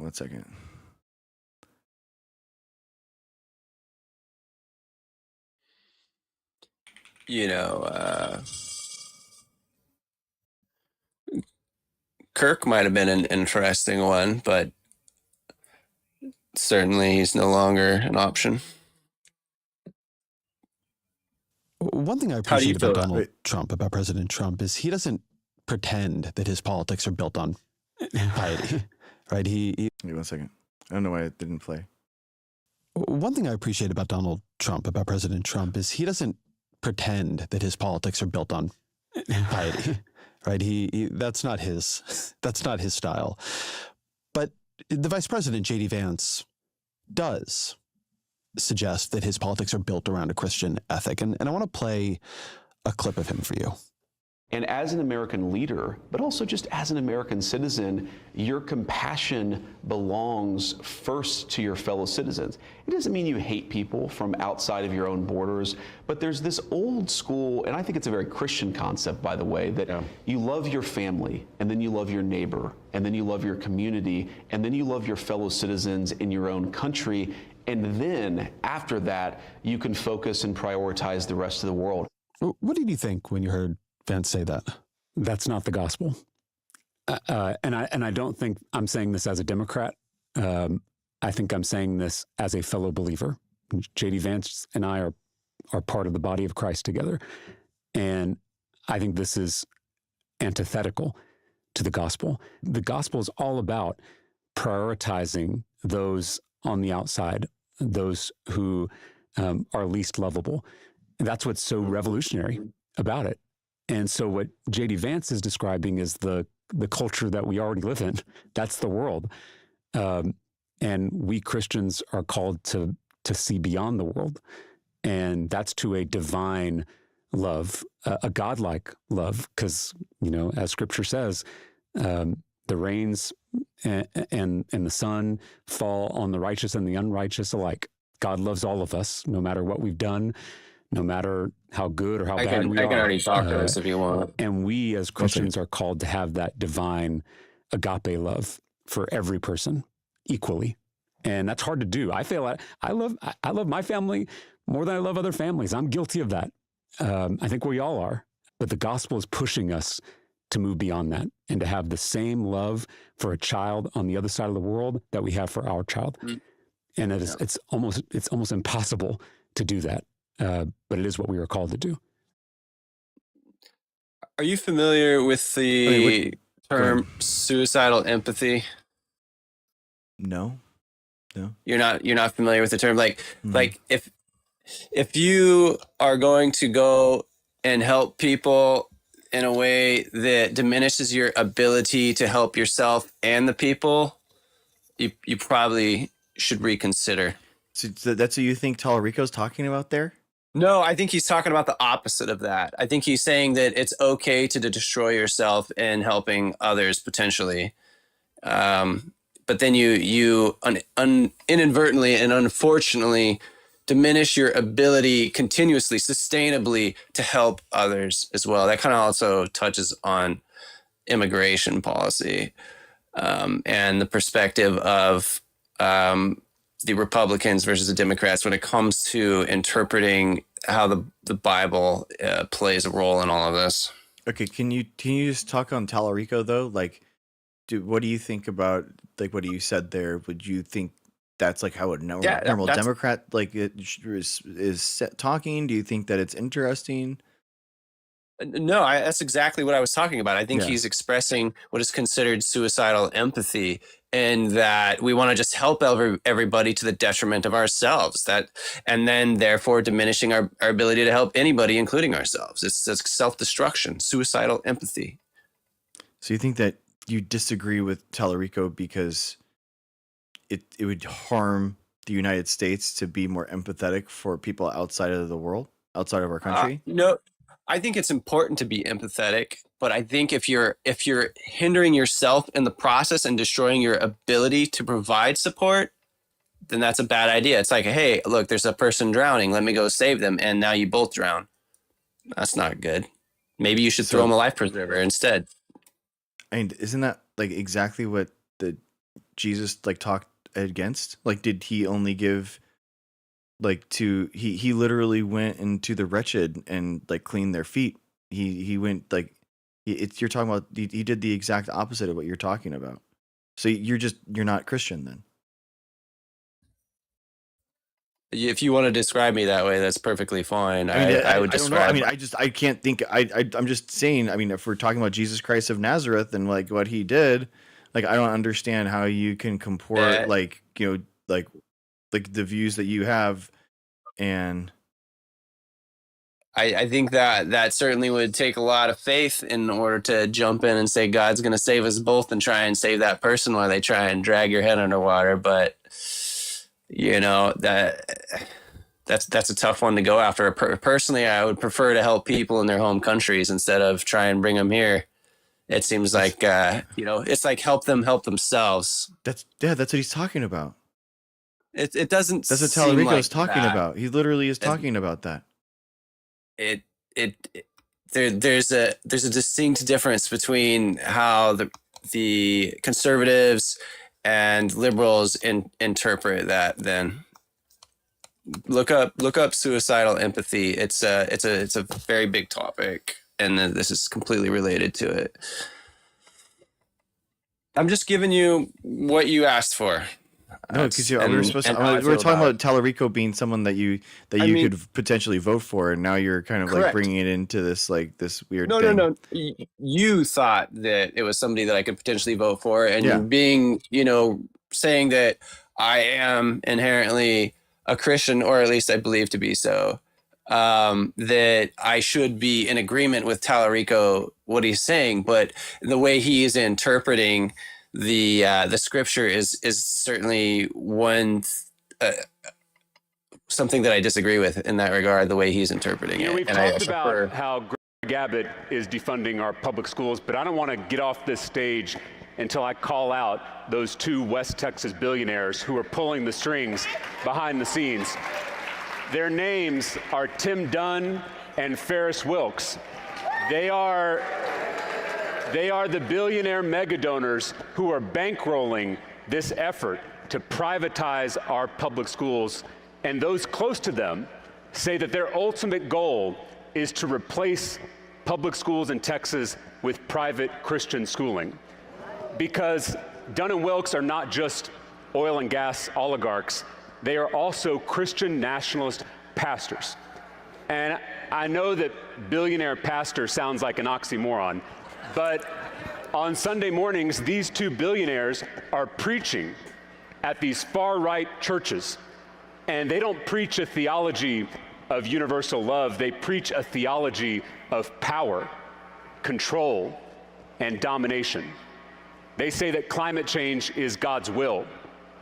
They compare homosexuality to bestiality and pedophilia.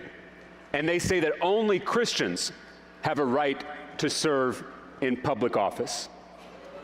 Greg Abbott is doing their bidding as they spend their fortunes turning our beloved Texas into an authoritarian Christian nationalist theocracy.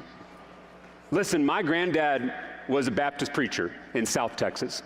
I still attend the same church where I was baptized when I was 2 years old. My faith means more to me than anything. So let me say this as clearly as I can. There is nothing Christian about Christian nationalism.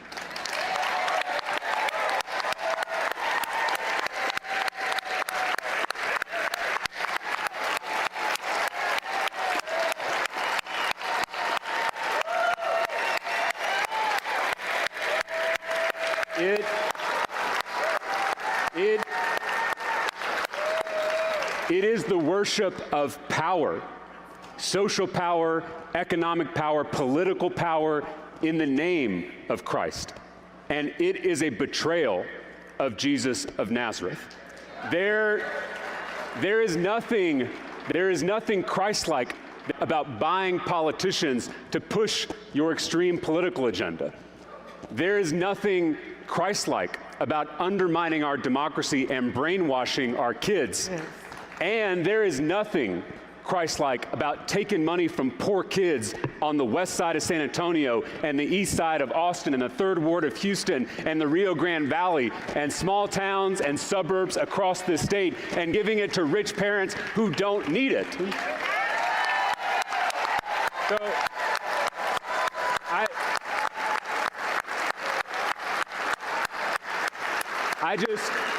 I believe that people of faith and Christians in particular, including me, have a moral obligation to speak out against this perversion of our faith and this subversion of our democracy. Oh, what do you think about that? I think he sounds left of right Christian. I think they're in the minority as far as Christianity goes, because I think it has a tendency to lean right wing, and that's whatever that Trump or whoever's on the right is speaking to their, speaking on their soapbox to their people is really just speaking how they feel inside about everything, not preaching to them necessarily, but just kind of reassuring them that, hey, I'm with you. So I don't know. I mean, do you think that you could vote for someone like that? I'm too skeptical to vote for something like that. But you weren't skeptical enough to vote for Trump, though.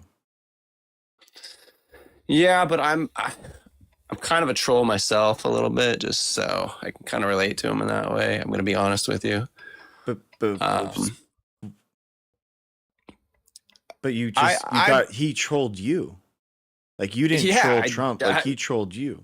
Like, so someone that's being genuine is like soft in your mind, and you don't believe him when he says those things. Look, it's called bait and switch. We got bait and switch for sure with Trump. No, he didn't. Okay. No, dude, he's doing exactly what he said he was going to do. He said he was going to go bomb Gaza and start a war with Iran.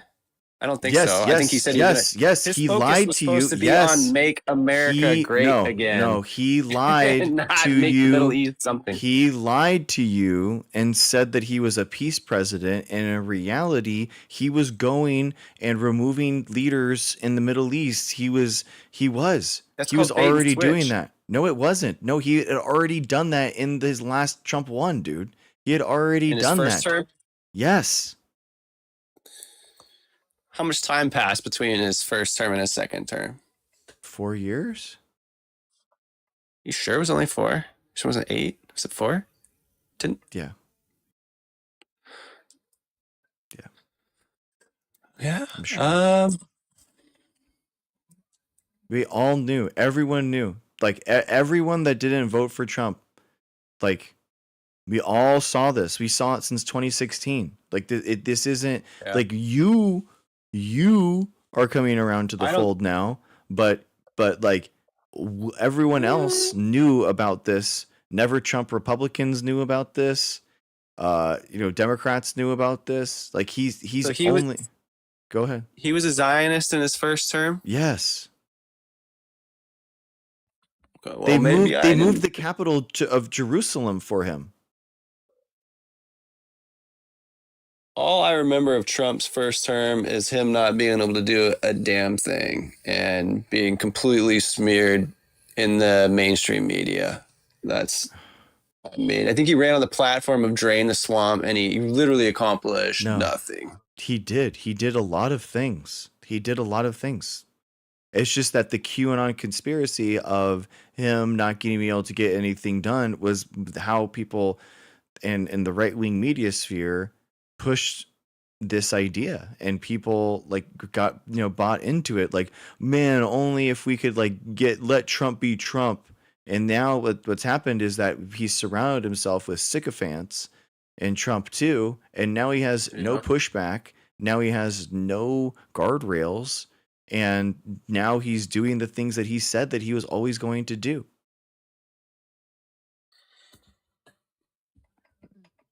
Which is remove nukes out of Iran and establish Israel. I don't recall that. They tried. They moved the capital to Jerusalem, for him, like specifically, and he was always been a supporter of Israel. Well, things in that region with our involvement have been pushed to new heights. When it's a whole different thing when you're renaming a capital to murdering a bunch of freaking kids in a concentration camp. He was drone attacking all of the Middle East constantly. So was Obama. Okay, Obama did do some, but he did way more.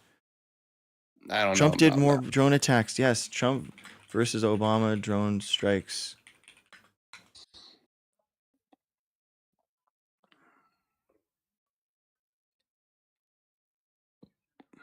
He ramped it up.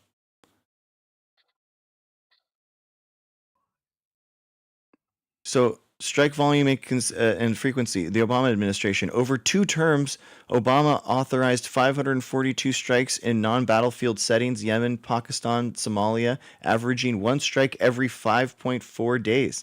The use of drones spiked early in his presidency, peaking around 2010 before slowly declining. Trump administration. Trump significantly ramped up the frequency, launching hundreds of strikes in his first 2 years alone.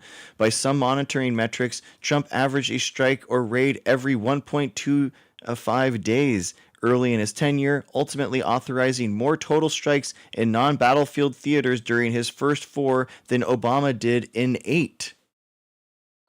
Fair. Then tell us about immigration. Talk about immigration then. Okay. So tell me this, if this is true, did Obama and Biden deport more people than Trump and his ICE Nazis, as everybody would like to call them? I think I Matt? think that he did, but the problem is the difference is that Obama did it with people that were already detained inside of detention centers, and he wasn't going house by house, city by city with militarized troops in the streets. So it's completely different. I think. I mean, do you think that you're okay with like the police presence in the United States right now? I'm certainly not affected by it, but I don't think being heavy-handed with ICE is probably the right answer. It looks like more of a show to me if Obama and Biden were doing more deportations than Trump was. So you think that Obama and Biden were going to courthouses and detaining people there? No. What I'm saying is that it's really more of a Republican activity to kind of say, hey, look, we're deporting a bunch of people because this is what you wanted. But, they're not actually doing any more. In fact, doing less than what the Democrats were doing. So, is it really just a big show? They're kind of just saying, so who are they deporting? Their base. Who are they deporting? Who are they deporting? Trump. Yeah. Who's Trump deporting? I would gather that it's people here that don't have a green card. I mean, a lot of them do have green cards. a lot of them do have papers and everything, but they will have, people will have a traffic infraction or a DUI 20 years ago, and now they're being deported because of that. I mean, I don't know the specifics on either side of the coin. I know someone that's literally what happened. He got in early 2000. He got a DUI, and he did everything right. He was actually paying the federal government taxes every year, even though he knew he was never going to get Medicare or Social Security because of it. And he got deported because of it. And that invalidated his green card, was a DUI. Mm-hmm. He was at the court. He was at the court doing the things right. He was for his court date. Oh, and they picked him up there. Mm-hmm. Do you know that 70% of the people that ICE detain have committed no crime?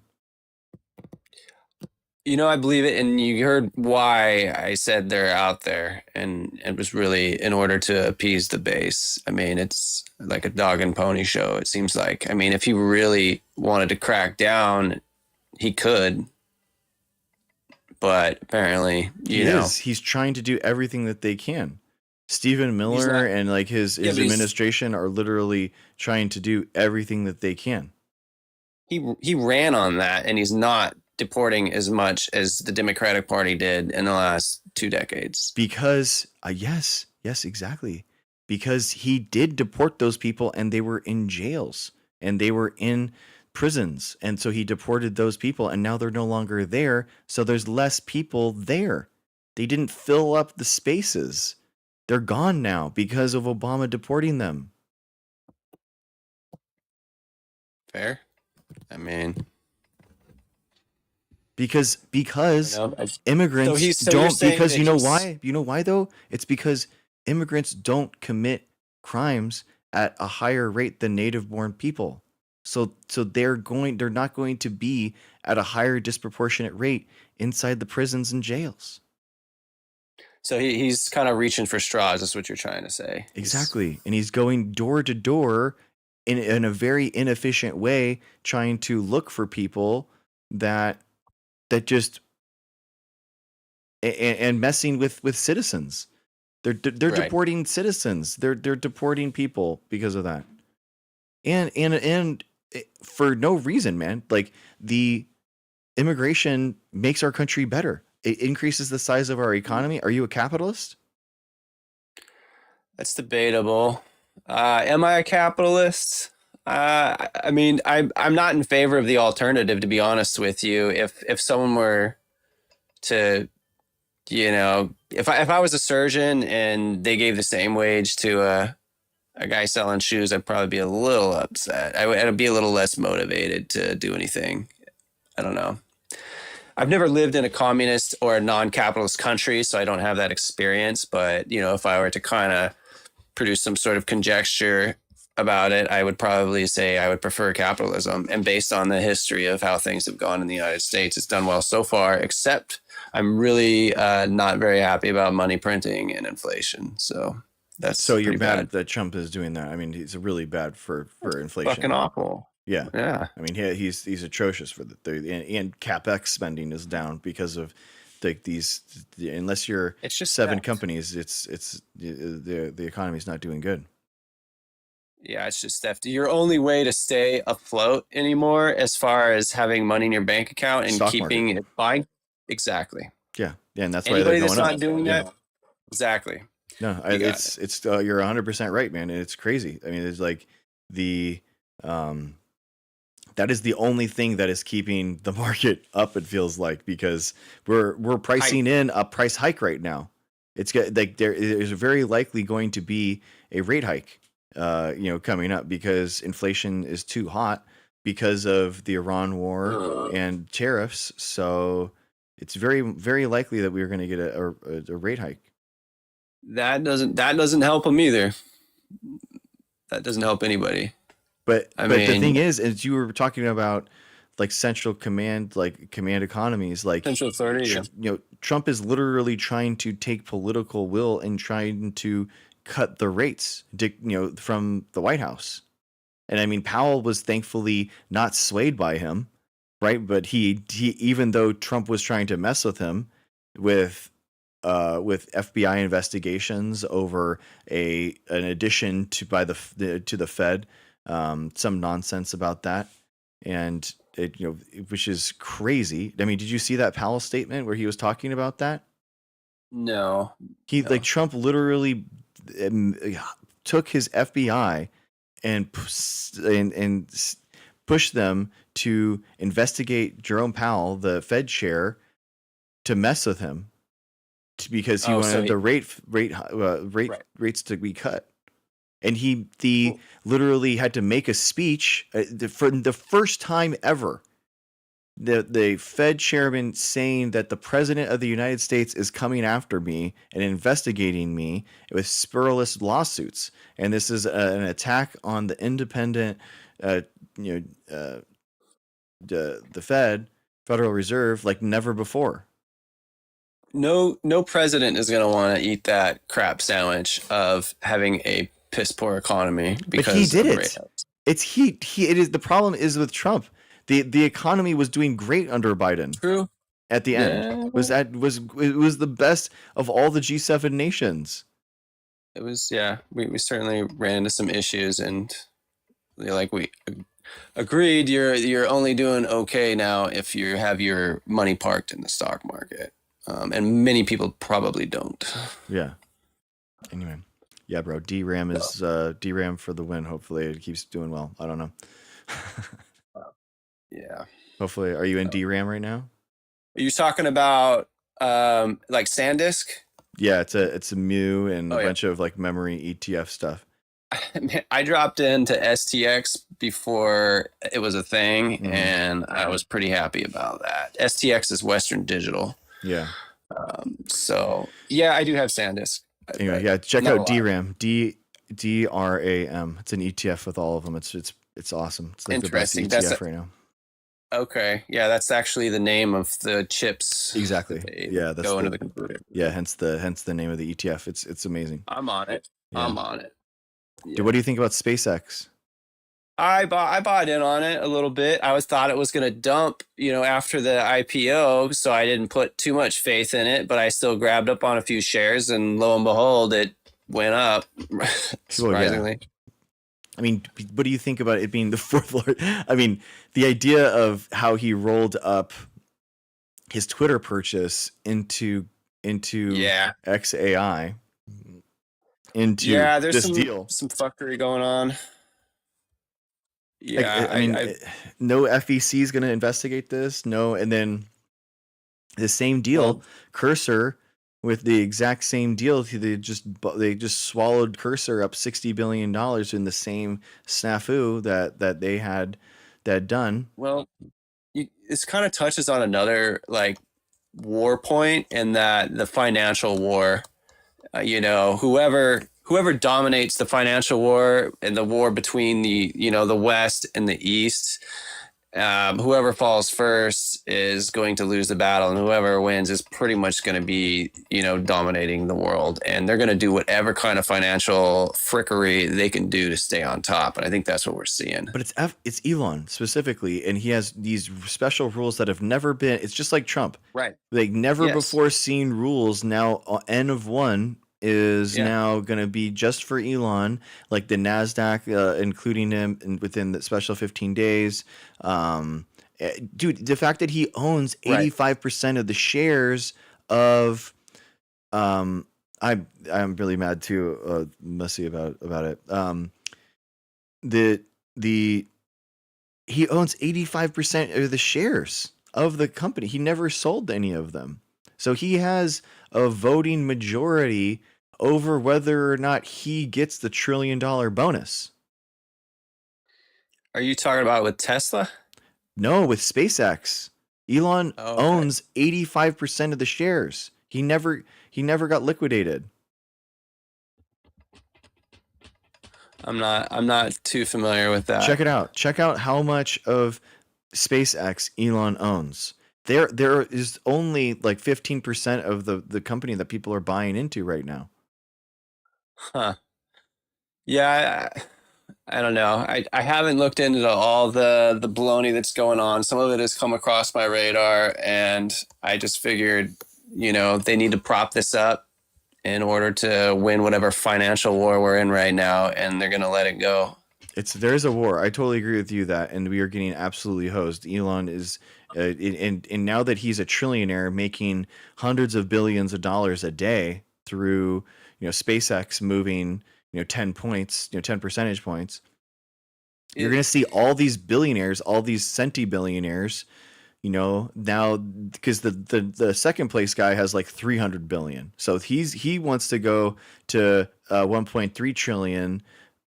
Just like that, just like Elon, and these guys are all going to just eat. It's insane. Well, it reminds me a lot of what China was doing by creating all these just ghost cities in order to inflate their books. It just seems like that's what's going on here. It's really just financial fuckery in order to try and win that financial war. And unfortunately, even for you, if we lose, well, that's not a good option. Yeah, I mean, it's we're definitely on the losing end, man. We're definitely on the losing end because there's no way. I mean, we're science spending now is like $50 billion a year compared to what we have, and it's atrocious, man. But anyway, thank you for coming up, man. I appreciate you. Absolutely. All right, bro. Have a good one. You too. Oh, man.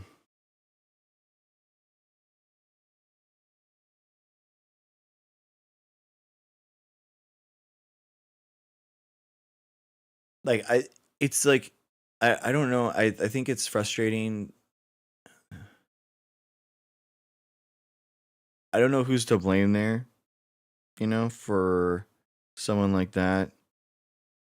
We have to have a route that the never Trump Republicans and the non-MAGA Republicans, like an off-road, and give them a place that they can vote for Democrats. I feel like that is the only way. We have to create a coalition, an anti-MAGA coalition in the world. But I don't know how much of that it's on the Democratic Party versus deconstructing someone's predispositions, right? But it seems like the Democratic Party should be able to get someone like that. I don't know how. Right? That's the problem.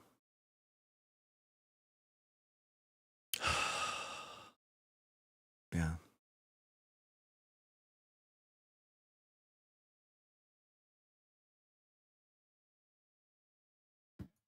Hi, Barb. How's it going? How's it going?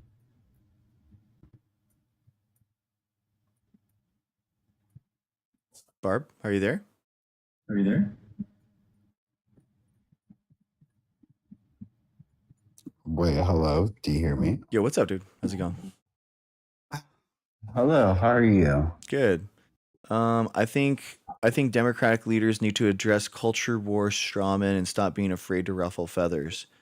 Human being in YouTube chat, thank you for being there. I appreciate you. I agree with you in the fact that the fact that that Democrats aren't willing to fight is a reason why people like Republicans think that they're duplicitous. So for example, for climate change or something like that, right? The fact that Democrats take plane rides and stuff like that is one of the first things that they always go to, because it shows that oh, you're not serious about climate change if you're going to be doing things like that. So I think that Democrats do need to have more of a spine, that they can push back a lot more on things that they care about. But I don't think that we can be single. I don't think that we can all be. Yeah, I think That's that. the thing. Go ahead. Go for I it. don't think people are not voting enough. They are not voting enough. If they want their people in, you gotta vote. Mm-hmm. The right, they as as dumb as the right is, like as dumb as MAGA is, they know when to vote. Exactly. They know when to vote. Like, yep. All these people on the left, they don't know when to vote. Like, if you want change, then you have to vote. Like, bro, imagine it's wild to me. Like, people will be like, I want a violent revolution. I'm ready to like blood in the streets. And you're like, bro, you're not even like willing to vote like in a midterm election. Like, what are you talking they about? won't Like, go to a fucking poll. yeah, Like, exactly. What the fuck is wrong with yeah, you? exactly. Like, bro, Like, you give me a break, man. The cosplaying of like the political revolutionaries that aren't willing to like, vote for lesser of two evils or something, as if that's like the morally like the hardest decision that you have to make during a revolution. So yeah, a bunch of people stayed home. I think, Linda, it's so embarrassing how many people stayed home in 2024. But I also think like it is something that like maybe Biden kind of just like got lucky, from the pandemic, and 2020 was just kind of an aberration. And but that also kind of shows that maybe we should make voting compulsory, that voting should be way easier. We should have voting on an app. What are We we should gonna have, do? you know what I mean? I don't know what the fuck we're gonna do unless white people understand that like Republicans do not want voting to be easy. Yeah. Like I don't know what people don't understand. Like they don't want black people to vote. Like it's gonna obviously like it's gonna affect everybody. I would give up voter IDs and like Wait, hold on. like the let me plug in my phone. Mm-hmm. Sorry. I'm so sorry. Like I had to verify my kid that I was like who I was with today to make a Ubisoft thing for my kid's video game. Okay, I had to scan my ID. I had to do a picture, a moving picture. I had to log in with my credit card to all verify my ID with all these different things. And it's like, if I had to do that for an Ubisoft video game account, like how could I not do that for like a registered voting, to just app that had, all that stuff built in on my phone so that we know it's legit, we know it's that person. And then like just do some type of like voting over your phone. I think that you have like a notification pop up. Hey, it's time to vote, and you hit that and it just walks you through it. And I think, like make it easy, and like you're saying, like that's the whole thing. Republicans don't want to make it easy. Oh, of course not. But of course hold on. Let me just like Republicans, conservatives don't want to make it easy. Yeah, They've never wanted to make it easy for black people, for any minority to vote. Agreed. Like that's their whole thing. And this whole SAVE Act that Donald Trump keeps on talking about. It's a ridiculous thing. I get well, okay. Well, I'm on Twitter or X or whatever. I just want to see what these fucking Republicans are talking about. Mm-hmm. And I have like Donald Trump updates because I just want to see, because I don't know what the fuck I just want to keep up. But I saw that he posted something about the SAVE Act, and I was like, oh, he is still on that damn SAVE Act. Yeah. And so I think like I think that's a good point, Linda. Republicans don't even like it. The idea of like we should definitely get paid to vote. I think compulsory voting for sure, and you get paid to vote like $1,000. Paid to vote? Yeah, you get paid to vote in Canada. Paid to vote? You get 4 hours paid to go vote. 4 hours to pay to vote? Mm-hmm. No, you get paid to vote. Wait, hold on. Yeah. Period. In Australia, they do something Wait. similar too. That's what I No, heard. no, Let's see. no. How much do Australia. you get paid to vote in Australia? No. Election I think funding. they fine you. They fine you, right? I was talking to an Australian man. Don't worry. I think so. They tie. I know that they tie vaccines to their tax credit, so that might be what it is. You might like not get your tax credit In Australia. mm-hmm. Oh, so what they got going on? That's Because crazy. they have compulsory Wait. voting. I thought if you have to take out, I mean, we're supposed to be given a certain amount of money. Sorry. Yeah, you're right. Sorry, it's compulsory, and you get fined if you don't vote. Sorry, my bad. Oh, period. You're right. Just like I thought. Just like I thought. Because I knew. Yep. Because it's like you get fined a little bit of. Thank you, Rush. change. You don't And get paid in Australia. Okay, I'm sorry. I thought I was sorry. I was mixing up voting and the vaccine stuff because I was thinking about the compulsory bills and stuff. Oh, I don't know nothing about Bill over in Australia, but I know that I think they have mandatory voting, so I think we need a mandatory that over here. Mm-hmm. But Republicans won't do that because they don't want, black people and everything to vote. Because if black people voted, trust and believe. Dang, Rush and YouTube chat, all good. By the way, first time was that they paid a fine $20 for the first time. Second fine, $180. It goes up. Dang. Let's go. That's Wait, amazing. hold on. What you got?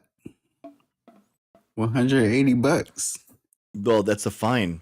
That if you don't vote, it's $180. Oh, period. Yeah, let's make that mandatory, please. Yeah. Oh my God. I would I think the make it ranked choice, make it an app, make it easy. I think that's a good idea. Make it easy. Well, actually, let's give rural America because I don't think everybody. The way these people be digesting Fox News and everything. So true. Voting is your civic duty. I totally agree, Linda. Totally agree. It's I mean to not vote, like I feel like is just show up. Just show up. So it's it's like the most fundamental thing that you can do in a democracy. Like it really But the thing is, go for it. The thing is, like in cities and everything, like they like make the voting polls like very, very scarce. And so I hate that about Republicans. Well, I hate everything about Republicans. I'm sorry. I hate everything. They are terrible. Whew. What are you typing? I was trying to make a post or something. Wait, are you typing Ariana? Oh, never mind. I was trying to see I was trying to ask about if there was any country that did it. Anyway. Oh, any country? I was curious. Are there any countries that do pay people to vote? Oh, that's T. That's T. Yeah, Renee. Yeah, that's what they do for vaccines for their kids. So you get paid basically your tax credit from the vaccine status in Australia. Wait, so I have to fly to Australia. Let me fly to Australia to get a vaccine. Wait, what vaccine are we talking about? All of them. Well, it's whatever the ones that they want to incentivize. Okay, well. Oh no, don't trust. I'll take all of them. Good, bro. Thank you. I love it. Well, thanks for coming up, man. I appreciate you. I'm gonna head off though. But thanks for coming up, dude. All right. All right, guys. I'm gonna take off. Thank you guys so much for being here.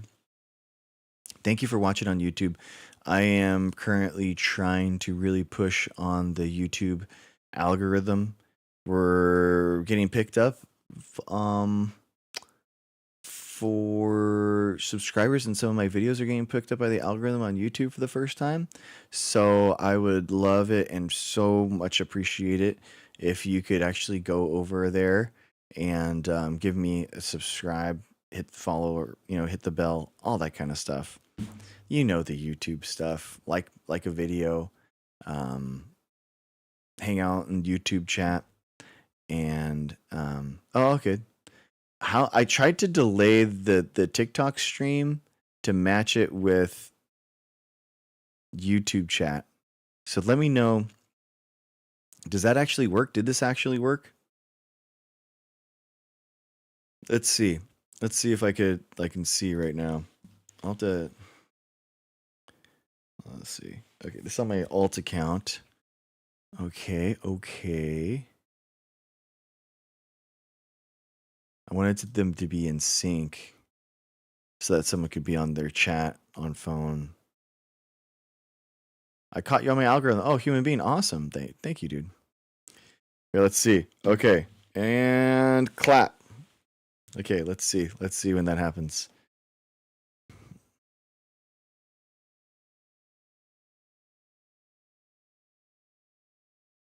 Oh no. Oh no. It actually is a pretty big distance. Okay, YouTube 1, 2, 3, 4, 5, 6, 7, 8, 9, 10. Wow, it's 10 seconds. 10 seconds ahead still. So I need to add another 10 seconds to the TikTok stream. Yeah, Lisa, you're right, but you know what? I don't care. Oh, how's it going? I love it. Thank you for being in YouTube chat. Lisa, I'm pushing on YouTube. That's just what I am. So whoa, nice. Thank you. Welcome. The latest ally. I love it. Thank you so much. And yeah. So we're going for it. We're going for the YouTube. The problem is, guys, like, I love TikTok. I think it's an amazing thing to get the support there, and I love you guys. The problem is like my content is just gets misinformation stuff constantly. And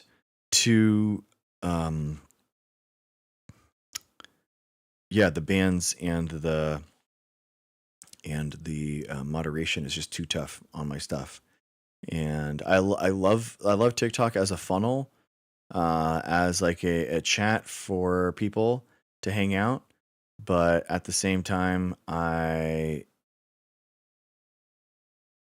it frustrates me as a content creator, to be honest with you. So I'm actually currently streaming to all of them, like literally everything. So we're live right now on Twitch, Kick, and X at the same time. So it is a thing. What? Who are you? Malware Vision TikTok defense. Exciting, dude. Exciting. So yeah, Rush. I think the idea is just to put it everywhere. That's what I'm doing. That's what I'm gonna keep trying. And but YouTube is really my favorite. Oh, thank you, human being. Thank you. I appreciate it. Yeah, and guys, let's see, what is the amount? Let's see. What is the amount YouTube takes for gifts? I know TikTok takes 50 because TikTok takes 50%. So, basically, you give a galaxy, which is $10. I only get $5 as a content creator, which is pretty gnarly. YouTube takes 30%. So I get to keep 70% of the money from super chats and tips and that kind of stuff.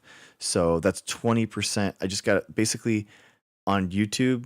If you pay me on YouTube, it's a 20% raise.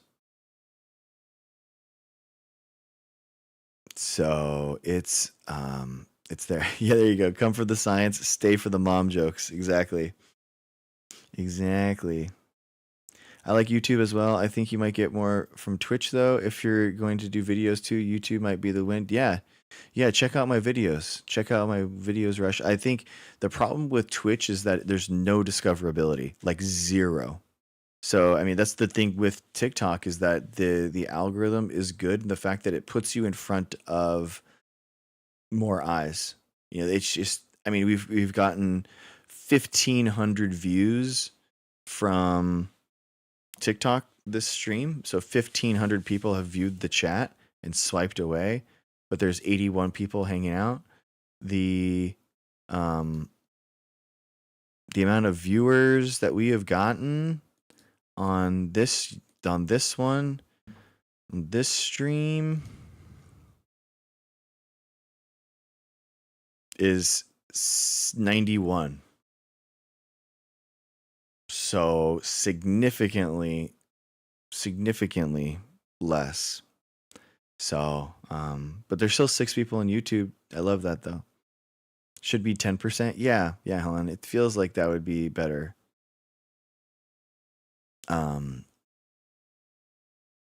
Yeah, it's tough, man. It's that stuff matters, those percentages add up a lot. In order to, like, if you think about it, like, basically you guys need to gift 20% more if I'm on TikTok. You know what I mean? So the misinfo bans on TikTok are illogical. They are different rules for each country. Interesting, yeah. I'm pretty harsh, to be honest with you. I get them all the time, especially like debunking and engaging with people, and that's not fun. I mean, that I don't know. I'm not big enough to get kind of like a on the bigger accounts. They can basically have a specific account manager that can help them with bans and stuff and unbanning them, but I don't. So it's bad. It's very bad. It's very bad. It's very, very bad.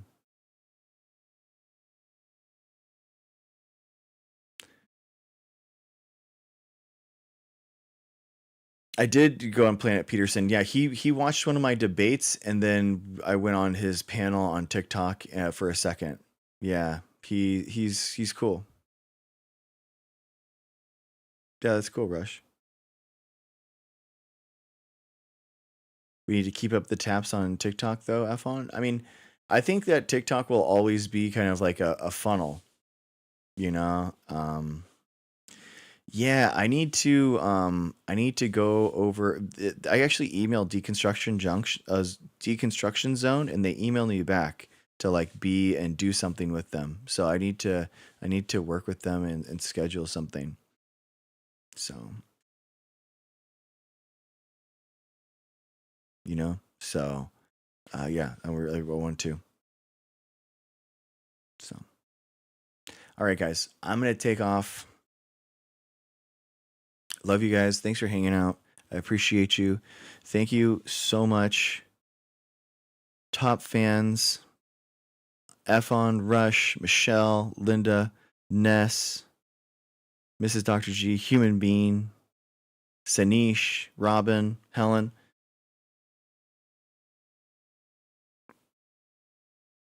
And TikTok, Helen, Souls, Jennifer, Timu, Mary. How's it going? Thank you for being here. Yeah. Okay, cool. Yeah, I'll email back. Bye. Bye, Mrs. Dr. G. I'll see you soon. Alrighty. Bye, guys.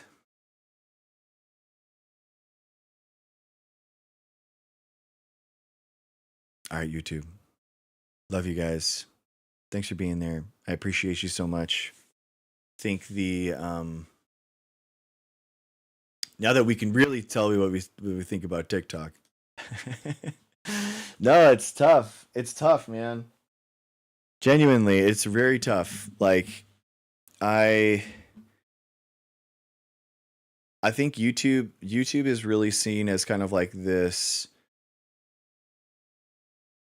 archive of information. It like legitimizes you in a way that really no other place does.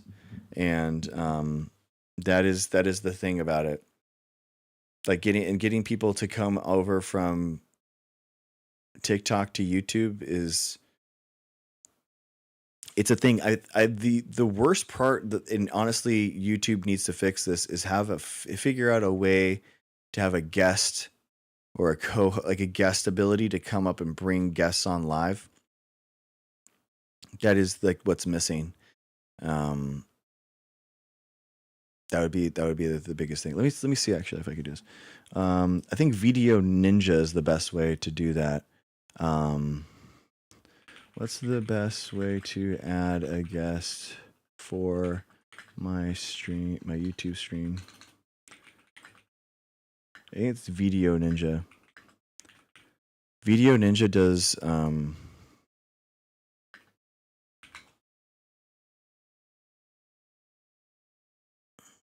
yeah. You just create a room and that's it.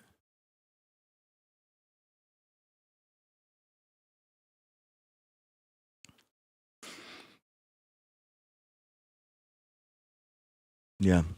I need to get it like coordinated and working with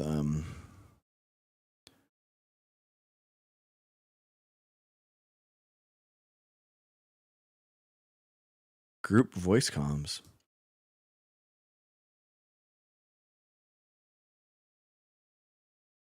Oh, there it is. Multi-group audio chat.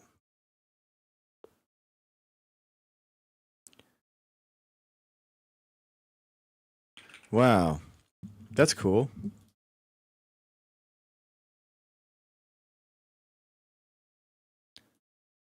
Interesting.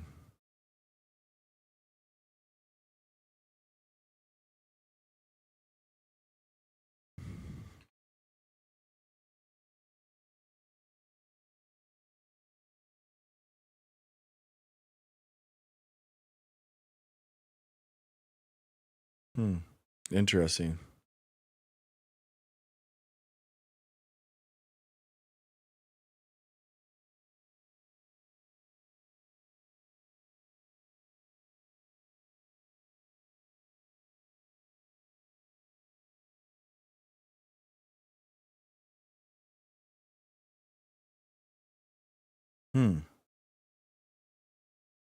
Trying to think about this is a group text message, basically a group message platform.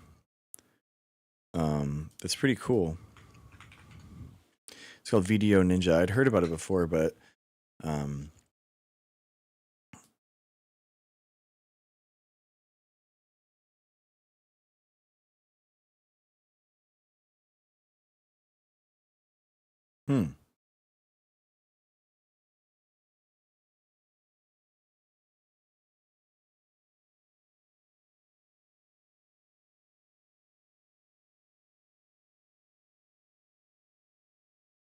Yeah, I don't know what I'm gonna do. I think I like the idea of having more personal stuff on TikTok and keeping that there. Like when I worked out today, it was fun to put TikTok on. So I think that's gonna stay, and then kind of just having more official stuff here with the science show and things like that. Anyway, all right, I'm going to go to bed for sure. Love you guys. Thanks for hanging out. Appreciate you. Bye. Bye.